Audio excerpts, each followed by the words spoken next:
ਨਾਨਕ ਸਿੰਘ ਦਾ novel ਟੁੱਟੀ ਵੀਣਾ ਦਾ 26ਵਾਂ ਅੰਗ। ਜਦ ਪ੍ਰਤਿਮਾ ਨੂੰ ਜਾਗ ਆਈ ਤਾਂ ਕਮਰੇ 'ਚ ਹਨੇਰਾ ਸੀ। ਉਹਦਾ ਸਿਰ ਪੀੜ ਨਾਲ ਪਾਟ ਰਿਹਾ ਸੀ ਤੇ ਸਾਰਾ ਸਰੀਰ ਭੱਜਾ ਟੁੱਟਾ ਪਿਆ ਸੀ। ਸਾਹ ਸੱਤ ਉਸ 'ਚ ਨਾ ਮਾਤਰ ਹੀ ਸੀ। ਤ੍ਰੇਹ ਨਾਲ ਉਹਦਾ ਗਲਾ ਖੁਸ਼ਕ ਹੋ ਰਿਹਾ ਸੀ। ਉਹ ਉੱਠੀ, ਬੱਤੀ ਜਗਾਈ, ਫਿਰ ਟਾਈਮ ਪੀਸ ਵੱਲ ਤੱਕੀ। 8:15 ਵਜੇ ਸਨ। ਹੌਲੀ ਹੌਲੀ ਉਹਨੂੰ ਸਾਰੀਆਂ ਗੱਲਾਂ ਚੇਤੇ ਆਉਂਦੀਆਂ ਗਈਆਂ ਜਿਹੜੀਆਂ ਜਾਗਣ ਵੇਲੇ ਉੱਕਾ ਹੀ ਉਹਦੀ ਯਾਦ ਦੀ ਸਲੇਟ ਤੋਂ ਮਿਟ ਚੁੱਕੀਆਂ ਸਨ। ਉਹਨੇ ਪਹਿਲਾਂ ਰਸੋਈ 'ਚ ਜਾ ਕੇ ਪਾਣੀ ਪੀਤਾ, ਫਿਰ ਮੰਜੇ 'ਤੇ ਆ ਕੇ ਲੇਟੀ। ਫਿਰ ਹੋਈ ਘਟਨਾ ਨੂੰ ਇੱਕ ਵਾਰੀ ਫੇਰ ਮੁੱਢ ਤੋਂ ਲੈ ਕੇ ਉਹਨੇ ਦੁਹਰਾਉਣਾ ਸ਼ੁਰੂ ਕੀਤਾ। ਸਭ ਤੋਂ ਪਹਿਲਾਂ ਉਹਨੇ ਆਪਣੀ ਉਸ ਮੂਰਖਤਾ ਦਾ ਚੇਤਾ ਆਇਆ ਜਿਹੜੀ ਕਿਸੇ ਵੇਗ ਕਹੋ ਜਾਂ ਦਿਲ ਦੇ ਮੂੰਹ ਜ਼ੋਰ ਪੁਣੇ ਕਰਕੇ ਉਸ ਪਾਸੋਂ ਹੋ ਗਈ ਸੀ। ਉਹ ਬੋਤਲ ਵਾਲਾ ਮਾਮਲਾ। ਅਸੀਂ ਜਦ ਮਨੋਵੇਗ ਦੀ ਹਾਲਤ 'ਚ ਅਚਿੰਤੇ ਹੀ ਕੋਈ ਗਲਤੀ ਕਰ ਬੈਠਦੇ ਹਾਂ ਤਾਂ ਉਸ ਤੋਂ ਬਾਅਦ ਕਈ ਵਾਰੀ ਆਪ ਹੀ ਮੁਲਜ਼ਮ ਤੇ ਆਪੇ ਜੱਜ ਬਣ ਕੇ ਅੰਦਰ ਇੱਕ ਆਲੋਚਨਾਤਮਕ ਜੀ ਕਚਹਿਰੀ ਦਾ ਰੂਪ ਕਲਪ ਲੈਂਦੇ ਹਾਂ ਤੇ ਹਰ ਨੁਕਤੇ ਤੋਂ ਆਪਣੇ ਆਪ ਨੂੰ ਨਿਰਦੋਸ਼ ਸਾਬਤ ਕਰਨ ਦਾ ਯਤਨ ਕਰਦੇ ਹਾਂ। ਇਹੋ ਜਿਹੀ ਅਦਾਲਤ ਵਿੱਚ ਪ੍ਰਤਿਮਾ ਇਸ ਵੇਲੇ ਆਪਣੇ ਆਪ ਨੂੰ ਪੇਸ਼ ਹੋਈ ਅਨੁਭਵ ਕਰ ਰਹੀ ਸੀ। ਇੱਕੋ ਵੇਲੇ ਉਹ ਮੁਲਜ਼ਮ ਦੇ ਕਟਹਿਰੇ 'ਚ ਆਪਣੇ ਆਪ ਨੂੰ ਵੇਖਦੀ, ਦੂਜੇ ਵੇਲੇ ਇਨਸਾਫ ਦੀ ਕੁਰਸੀ 'ਤੇ। ਇਸ ਵੇਲੇ ਉਹਦੇ ਅੰਦਰ ਇਸ ਤਰ੍ਹਾਂ ਦਾ ਉੱਤਰ ਪ੍ਰਸ਼ਨ ਚੱਲ ਰਿਹਾ ਸੀ, ਕਿਉਂ ਤੂੰ ਇਸ ਨਰਕੀ ਪਦਾਰਥ ਨੂੰ ਮੂੰਹ ਲਾਇਆ, ਜਦ ਕਿ ਚੰਗੀ ਭਲੀ ਜਾਣਦੀ ਸੈਂ ਕਿ ਇਹ ਚੀਜ਼ ਆਦਮੀ ਨੂੰ ਸ਼ੈਤਾਨ ਬਣਾ ਦਿੰਦੀ ਹੈ। ਮੇਰੀ ਨੀਤ 'ਚ ਤਾਂ ਕੋਈ ਬੁਰਾਈ ਨਹੀਂ ਸੀ, ਨਾ ਹੀ ਮੈਂ ਕਿਸੇ ਖਾਸ ਇਰਾਦੇ ਨਾਲ ਅਜਿਹਾ ਕੀਤਾ ਸੀ। ਕੇਵਲ ਇਹ ਜਾਣਨ ਲਈ ਕਿ ਲੋਕੀ ਕਿਉਂ ਇਹਨੂੰ ਪੀਂਦੇ ਨੇ। ਇਹ ਵੀ ਜਾਣਦੀ ਹਾਂ ਕਿ ਮੈਨੂੰ ਇਸ ਚੀਜ਼ ਦਾ ਇੱਕ ਵਾਰੀ ਜਿਹਨੂੰ ਇੱਕ ਵਾਰੀ ਚਸਕਾ ਪੈ ਜਾਏ ਮੁੜ ਸਾਰੀ ਉਮਰ ਉਹ ਇਹਨੂੰ ਛੱਡ ਨਹੀਂ ਸਕਦਾ। ਮੈਂ ਸੋਚਿਆ ਆਖਰ ਕੋਈ ਲੱਜਤ ਤਾਂ ਇਸ 'ਚ ਹੋਏਗੀ, ਪਰ ਕੀ ਤੇਰਾ ਦਿਲ ਉਸ ਵੇਲੇ ਕਿਸੇ ਲੱਜਤ ਦੀ ਲੋੜ ਮਹਿਸੂਸ ਕਰ ਰਿਹਾ ਸੀ? ਬੇਸ਼ੱਕ ਮੈਂ ਮੁੱਕਰਦੀ ਨਹੀਂ ਕਿ ਮੇਰਾ ਦਿਲ ਕਿਸੇ ਲੱਜਤ ਦੀ ਲੋੜ ਮਹਿਸੂਸ ਕਰ ਰਿਹਾ ਸੀ। ਕਿਉਂ? ਇਸ ਲਈ ਕਿ ਮੇਰੀ ਸਾਰੀ ਜ਼ਿੰਦਗੀ ਬੇਲੱਜਤ ਹੈ। ਮੰਨ ਲਿਆ, ਪਰ ਕੀ ਤੈਨੂੰ ਇਸ ਵਿੱਚੋਂ ਲੱਜਤ ਮਿਲੀ? ਕੋਈ ਨਾ, ਸਗੋਂ ਪੀਂਦਿਆਂ ਹੀ ਤਬੀਅਤ ਖਰਾਬ ਹੋ ਗਈ। ਤੇ ਉਸ ਤੋਂ ਬਾਅਦ ਮੈਨੂੰ ਜਾਪਿਆ ਜਿਵੇਂ ਮੇਰੇ ਅੰਦਰ ਹੈਵਾਨੀਅਤ ਦੇ ਭਾਵ ਪੈਦਾ ਹੋ ਰਹੇ ਨੇ ਤੇ ਇਹ ਹੈਵਾਨੀਅਤ ਉਸ ਵੇਲੇ ਚੰਗੀ ਲੱਗ ਰਹੀ ਸੀ। ਮੈਂ ਇਸ ਹੈਵਾਨੀਅਤ ਦੀ ਅੰਤਲੀ ਤਹਿ ਨੂੰ ਛੂਹਣ ਲਈ ਬੇਕਰਾਰ ਹੁੰਦੀ ਜਾਂਦੀ ਸੀ। ਤੈਨੂੰ ਪਤਾ ਜਿਹੜਾ ਸਲੂਕ ਤੂੰ ਰਾਮ ਰਤਨ ਨਾਲ ਕੀਤਾ ਸੀ, ਯਾਦ ਹੈ? ਪਰ ਇਸ 'ਚ ਮੇਰਾ ਕਸੂਰ ਨਹੀਂ ਸੀ। ਉਹਦੀ ਬੇਹੂਦਗੀ ਨੇ ਮੈਨੂੰ ਅਜਿਹਾ ਕਰਨ ਲਈ ਮਜਬੂਰ ਕੀਤਾ ਸੀ। ਤੇ ਬੇਹੂਦਗੀ ਕਰਨ ਲਈ ਉਹਨੂੰ ਉਕਸਾਹਟ ਕਿਸ ਪਾਸੋਂ ਮਿਲੀ ਸੀ? ਇਸ ਕਸੂਰ ਤੋਂ ਮੈਂ ਮੁੱਕਰਦੀ ਨਹੀਂ। ਉਕਸਾਹਟ ਉਹਨੇ ਮੇਰੇ ਤੋਂ ਹੀ ਮਿਲੀ। ਤੇ ਤੈਨੂੰ ਕਿੱਥੋਂ ਮਿਲੀ ਉਕਸਾਹਟ? ਮੈਨੂੰ ਸਮਝ ਨਹੀਂ ਆਉਂਦੀ ਕਿਸ ਪਾਸੋਂ। ਮੈਂ ਉਸ ਵੇਲੇ ਹੋਸ਼ 'ਚ ਨਹੀਂ ਸੀ ਸ਼ਾਇਦ। ਕੀ ਤੂੰ ਜਾਣਦੀ ਹੈ ਇਹਦਾ ਕੀ ਫਲ ਹੋਏਗਾ? ਜਾਣਦੀ ਹਾਂ, ਰਾਮ ਰਤਨ ਮੇਰੇ ਪਤੀ ਪਾਸ ਸ਼ਿਕਾਇਤ ਕਰੇਗਾ। ਮੈਨੂੰ ਤੇ ਮੇਰੀ ਮਾਂ ਨੂੰ ਬਦਚਲਨ ਸਾਬਤ ਕਰਨ ਲਈ ਜਿਮੀ ਅਸਮਾਨ ਦੇ ਕਲਾਵੇ ਮਿਲੇਗਾ ਤੇ ਪਤੀ ਦੀਆਂ ਨਜ਼ਰਾਂ 'ਚ ਡੇਗਣ ਦੀ ਪੂਰੀ ਕੋਸ਼ਿਸ਼ ਕਰੇਗਾ। ਫਿਰ ਕੀ ਹੋਏਗਾ? ਫਿਰ ਮੈਂ ਪਤੀ ਦੇ ਕ੍ਰੋਧ ਦੀ ਸ਼ਿਕਾਰ ਹੋਵਾਂਗੀ। ਤੇ ਇਸ ਤੋਂ ਬਾਅਦ ਇਸ ਬਾਰੇ ਤਾਂ ਮੈਂ ਸੋਚਿਆ ਹੀ ਨਹੀਂ ਹੁਣ ਤੱਕ। ਤਾਂ ਤੈਨੂੰ ਸੋਚਣਾ ਪਏਗਾ। ਯਾਦ ਰੱਖ, ਮਾਮਲਾ ਉਨਾ ਸੁਖਾਲਾ ਨਹੀਂ ਜਿੰਨਾ ਤੂੰ ਖਿਆਲ ਕਰਦੀ ਹੈ। ਜਾਣਦੀ ਹਾਂ ਉਦੋਂ ਤੇਰੇ ਦੁਖੀ ਪਿਓ ਦੀ ਕੀ ਹਾਲਤ ਹੋਏਗੀ ਜਦ ਉਹਨੂੰ ਖਬਰ ਮਿਲੇਗੀ ਕਿ ਬਦਚਲਨੀ ਦੇ ਦੋਸ਼ ਵਿੱਚ ਪ੍ਰਤਿਮਾ ਨੂੰ ਪਤੀ ਨੇ ਤਿਆਗ ਦਿੱਤਾ ਹੈ।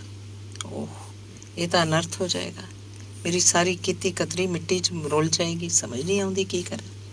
ਘਬਰਾਹਟ ਦੀ ਲੋੜ ਨਹੀਂ, ਇਹਦਾ ਇਲਾਜ ਹੈ। ਕੀ? ਸਮਝੌਤਾ? ਕੀ ਉਸ ਦੁਰਾਚਾਰੀ ਨਾਲ? ਹਾਂ, ਉਸੇ ਨਾਲ। ਅੱਛਾ, ਕਰਾਂਗੀ, ਜਿਵੇਂ ਵੀ ਹੋ ਸਕੇਗਾ ਕਰਾਂਗੀ। ਇਸੇ ਹੀ ਅਦਾਲਤ ਨਾਟਕ ਨੂੰ ਖੇਡਦਿਆਂ ਪ੍ਰਤਿਮਾ ਨੇ ਕਿਸੇ ਨੂੰ ਅੰਦਰ ਆਉਂਦਿਆਂ ਤੱਕਿਆ। ਨਾਟਕ ਖਤਮ ਹੋ ਗਿਆ। ਰਾਮ ਰਤਨ ਨੂੰ ਉਸ ਕਮਰੇ 'ਚ ਮੌਜੂਦ ਵੇਖਿਆ ਜਿਹੜਾ ਇਸ ਵੇਲੇ ਅਫਸੋਸ ਤੇ ਪਛਤਾਵੇ ਦੀ ਮੂਰਤ ਬਣਿਆ ਹੋਇਆ ਸੀ। ਉਹਦੀਆਂ ਅੱਖਾਂ ਫਰਸ਼ 'ਤੇ ਗੱਡੀਆਂ ਹੋਈਆਂ ਸਨ। ਜਿਉਂ ਹੀ ਪ੍ਰਤਿਮਾ ਉੱਠ ਕੇ ਬੈਠੀ ਕਿ ਰਾਮ ਰਤਨ ਨੇ ਅਗਾਂਹ ਹੋ ਕੇ ਉਹਦੇ ਪੈਰ ਫੜ ਲਏ ਤੇ ਗਿੜਗਿੜਾ ਕੇ ਬੋਲਿਆ, ਭਾਬੀ, ਮੈਂ ਤੇਰੇ ਕੋਲੋਂ ਮਾਫ਼ੀ ਮੰਗਣ ਆਇਆ। ਮੈਂ ਇਹੋ ਜਿਹੀ ਬੇਵਕੂਫੀ ਕਦੀ ਨਾ ਕਰਦਾ, ਪਰ ਸੱਚ ਪੁੱਛੇ ਤਾਂ ਉਸ ਵੇਲੇ ਮੇਰੀ ਹੋਸ਼ ਕਾਇਮ ਨਹੀਂ ਸੀ। ਪ੍ਰਤਿਮਾ ਨੇ ਜਿਹੜੀਆਂ ਗੱਲਾਂ ਰਾਮ ਰਤਨ ਨੂੰ ਕਹਿਣ ਲਈ ਸੋਚੀਆਂ ਹੋਈਆਂ ਸੀ, ਉਸ ਵੇਲੇ ਲਗਭਗ ਉਹੀ ਗੱਲਾਂ ਰਾਮ ਰਤਨ ਉਹਨੂੰ ਕਹਿ ਰਿਹਾ ਸੀ, ਜਿਵੇਂ ਉਹਦੀ ਜ਼ਬਾਨ ਰਾਮ ਰਤਨ ਦੇ ਮੂੰਹ 'ਚੋਂ ਬੋਲ ਰਹੀ ਸੀ। ਉਹਨੂੰ ਰਾਮ ਰਤਨ ਦੀ ਹਾਲਤ 'ਤੇ ਤਰਸ ਆਇਆ। ਖਾਸ ਕਰਕੇ ਜਦ ਉਹਦੀ ਠੋਡੀ ਉੱਤੇ ਪੱਟੀ ਬੱਧੀ ਹੋਈ ਉਹਨੇ ਵੇਖੀ ਤਾਂ ਤਰਸ ਦੀ ਮਾਤਰਾ ਹੋਰ ਵੱਧ ਗਈ। ਦੋਵਾਂ ਹੱਥਾਂ ਨਾਲ ਰਾਮ ਰਤਨ ਦੇ ਹੱਥ ਆਪਣੇ ਪੈਰਾਂ ਤੋਂ ਚੁੱਕਦੀ ਹੋਈ ਪ੍ਰਤਿਮਾ ਬੋਲੀ, ਇਹ ਤੁਸੀਂ ਕੀ ਕਰ ਰਹੇ ਹੋ? ਮਾਫੀ ਤਾਂ ਸਗੋਂ ਮੈਨੂੰ ਤੁਹਾਡੇ ਕੋਲੋਂ ਮੰਗਣੀ ਚਾਹੀਦੀ ਸੀ। ਸੁਣ ਕੇ ਰਾਮ ਰਤਨ ਦਾ ਤਨ ਮਨ ਖਿੜ ਉੱਠਿਆ। ਬੋਲਿਆ, ਨਹੀਂ ਭਾਬੀ, ਮੈਂ ਤੇਰਾ ਮੁਜਰਮ ਹਾਂ। ਤੂੰ ਜੋ ਸਜ਼ਾ ਚਾਹੀ ਮੈਨੂੰ ਦੇ ਸਕਦੀ ਹੈ। ਉੱਚੀ ਸਾਰੀ ਕਹਿ ਕਹਾ ਮਾਰ ਕੇ ਹੱਸਦੀ ਹੋਈ ਪ੍ਰਤਿਮਾ ਬੋਲੀ, ਕੋਈ ਗੱਲ ਨਹੀਂ, ਅਸੀਂ ਦੋਵੇਂ ਇੱਕੋ ਜਿੰਨੇ ਕਸੂਰਵਾਰ ਹਾਂ। ਤਾਂ ਕਿ ਭਾਬੀ ਮੈਂ ਸਮਝੌਤੇ ਲਈ ਦਰਖਾਸਤ ਕਰ ਸਕਦਾ। ਇਹਦੀ ਕੋਈ ਲੋੜ ਨਹੀਂ, ਸਾਨੂੰ ਦੋਹਾਂ ਨੂੰ ਮਾਮਲਾ ਭੁੱਲ ਜਾਣਾ ਚਾਹੀਦਾ। ਉਹ ਭਾਬੀ, ਤੂੰ ਕਿੰਨੀ ਫਰਾਖ ਦਿਲ ਹੈ। ਇਹਦੇ ਉੱਤਰ 'ਚ ਪ੍ਰਤਿਮਾ ਨੇ ਇੱਕ ਮੁਸਕਰਾਹਟ ਭਰੀ ਨਜ਼ਰ ਉੱਤੇ ਸੁੱਟੀ, ਜਿਹਨੇ ਇੱਕ ਵਾਰੀ ਫੇਰ ਰਾਮ ਰਤਨ ਦੇ ਦਿਲ 'ਚ ਫਤੂਰ ਜਿਹਾ ਮਚਾ ਦਿੱਤਾ। ਉਹਨੇ ਨਜ਼ਰਾਂ ਹੀ ਨਜ਼ਰਾਂ 'ਚ ਜਾਂਚ ਲਿਆ ਕਿ ਪ੍ਰਤਿਮਾ ਉਹਦੇ ਪੰਜੇ 'ਚੋਂ ਬਚ ਕੇ ਨਹੀਂ ਜਾ ਸਕਦੀ। ਪਤੀ ਨਾਲ ਉਹਦਾ ਜਿੰਨਾ ਕੁ ਸਨੇਹ ਹੈ, ਇਹਨੂੰ ਉਹ ਪ੍ਰਤਿਮਾ ਦੀ ਜ਼ੁਬਾਨੀ ਸੁਣ ਚੁੱਕਾ ਸੀ। ਹਾਂ, ਉਹਦੇ ਰਸਤੇ 'ਚ ਜੇ ਕੋਈ ਰੁਕਾਵਟ ਸੀ ਤਾਂ ਉਹੀ ਉਦੇ ਸ਼ੰਕਰ ਨਾਂ ਦੀ ਕੋਈ ਹਸਤੀ, ਪਰ ਇਹੋ ਸੀ ਉਸ ਲਈ ਸਭ ਤੋਂ ਮਜ਼ਬੂਤ ਢਾਲ, ਜਿਹਦੀ ਮਦਦ ਨਾਲ ਉਹ ਬਿਨਾਂ ਕਿਸੇ ਖਤਰੇ ਤੋਂ ਪ੍ਰਤਿਮਾ ਦੇ ਨੇੜੇ ਪਹੁੰਚ ਸਕਦਾ ਸੀ।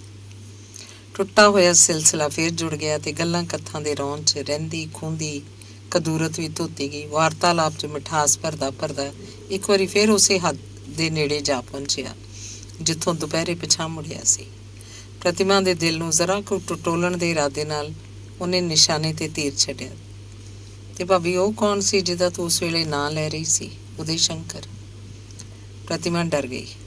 ਹੁਣ ਤੋਂ ਪਹਿਲਾਂ ਉਹਨੂੰ ਚੇਤੇ ਵੀ ਨਹੀਂ ਸੀ ਆਇਆ ਕਿ ਉਹਨੇ ਕਿਤੇ ਉਦੇ ਸ਼ੰਕਰ ਦਾ ਨਾਂ ਵੀ ਲਿਆ ਸੀ, ਤੇ ਉਹਨੂੰ ਅਜੇ ਵੀ ਚੇਤੇ ਨਹੀਂ ਸੀ ਕਿ ਉਦੇ ਸ਼ੰਕਰ ਬਾਬਤ ਉਹ ਕੀ ਕੁਝ ਕਹਿ ਗਈ ਸੀ। ਉਹਨੇ ਕਿਹਾ, ਕਿਹੜਾ ਉਦੇ ਸ਼ੰਕਰ? ਮੈਂ ਤੇ ਨਹੀਂ ਜਾਣਦੀ ਕਿਸੇ ਨੂੰ। ਤੂੰ ਨਹੀਂ ਜਾਣਦੀ, ਪਰ ਮੈਂ ਤੇ ਜਾਣਨਾ ਵਾ। ਮੈਂ ਉਸ ਬਾਬਤ ਤੇਰੇ ਕੋਲੋਂ ਬਹੁਤ ਕੁਝ ਸੁਣ ਚੁੱਕੇ ਹੋ। ਪ੍ਰਤਿਮਾ ਦਾ ਰੰਗ ਉੱਡਦਾ ਜਾ ਰਿਹਾ ਸੀ। ਕਿਸ ਕੋਲੋਂ?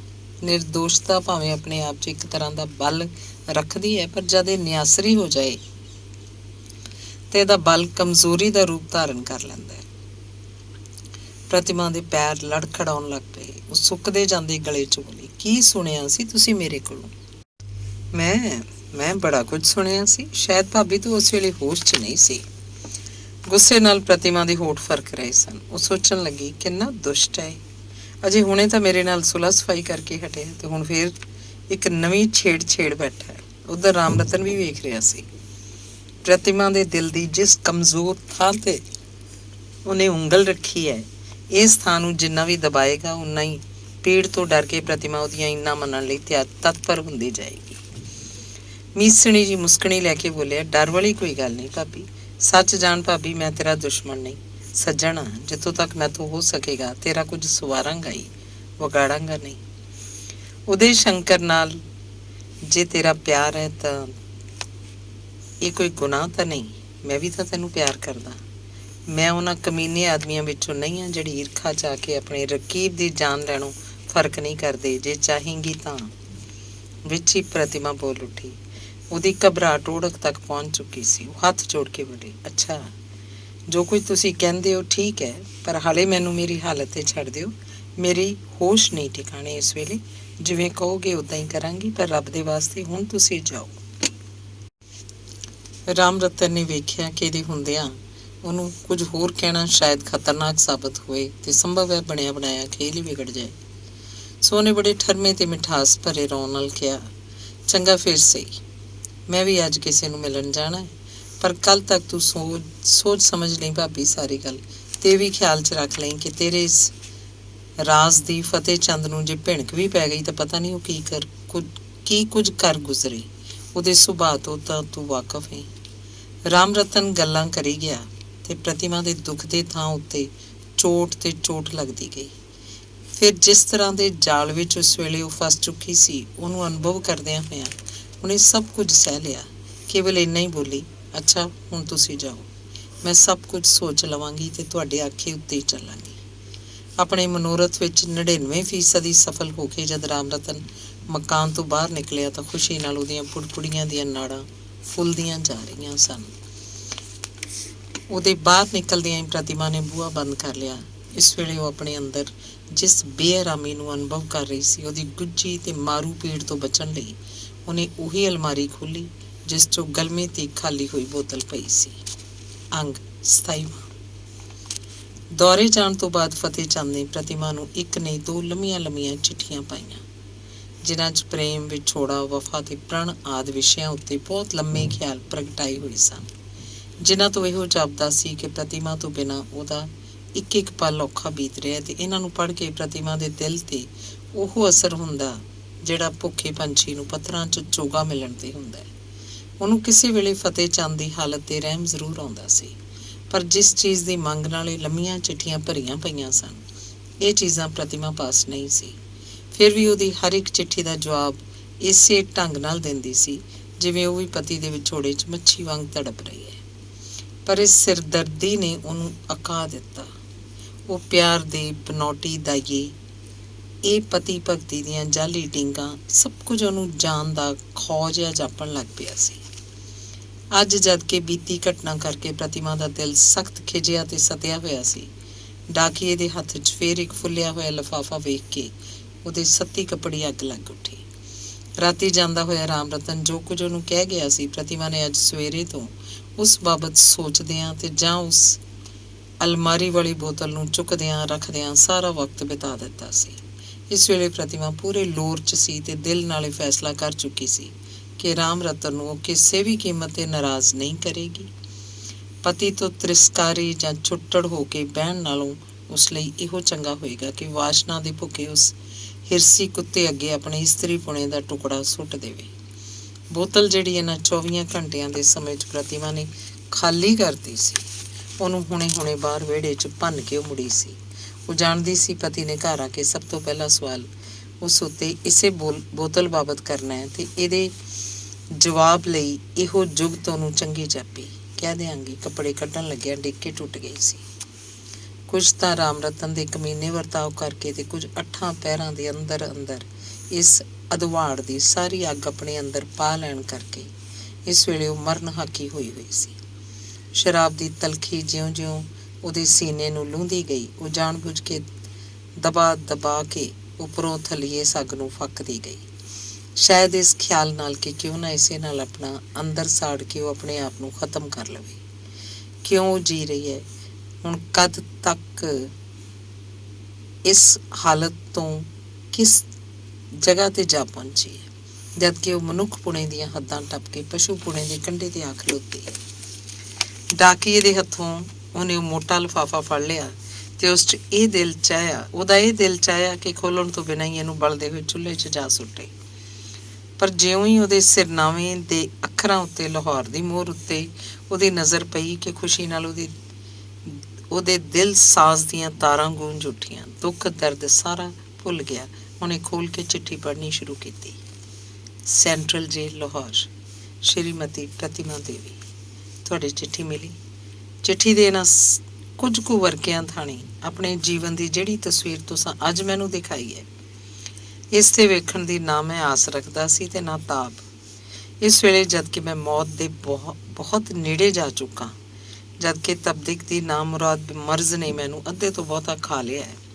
ਕਹਿ ਨਹੀਂ ਸਕਦਾ ਤੁਹਾਡੀ ਚਿੱਠੀ ਮੇਰੇ ਲਈ ਅੰਮ੍ਰਿਤ ਦਾ ਕੰਮ ਕਰੇਗੀ ਕਿ ਜ਼ਹਿਰ ਦਾ, ਪਰ ਇੰਨਾ ਜ਼ਰੂਰ ਕਹਿ ਸਕਦਾ ਕਿ ਇੱਕ ਵਾਰੀ ਫੇਰ ਮੇਰੇ ਜਿਉਂਦੇ ਰਹਿਣ ਦੀ ਖਾਹਿਸ਼ ਪੈਦਾ ਹੋ ਆਈ ਹੈ।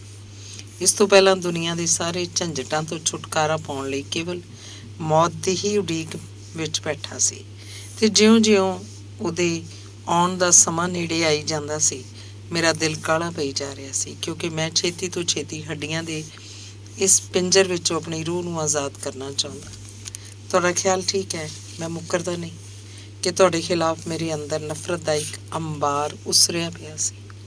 ਮੈਨੂੰ ਨਾ ਆਪਣੇ ਗ੍ਰਿਫਤਾਰ ਹੋਣ ਦਾ ਇੰਨਾ ਦੁੱਖ ਸੀ ਤੇ ਨਾ ਪਥ ਭ੍ਰਸ਼ਟ ਹੋਣ ਦਾ, ਜਿੰਨਾ ਦੁੱਖ ਮੈਨੂੰ ਇਹ ਖਿਆਲ ਕਰਕੇ ਹੋ ਰਿਹਾ ਹੈ ਕਿ ਪ੍ਰਤਿਮਾ ਪਾਸੋਂ ਮੈਂ ਇਹ ਆਸ ਕਰ ਸਕਦਾ ਸਾਂ।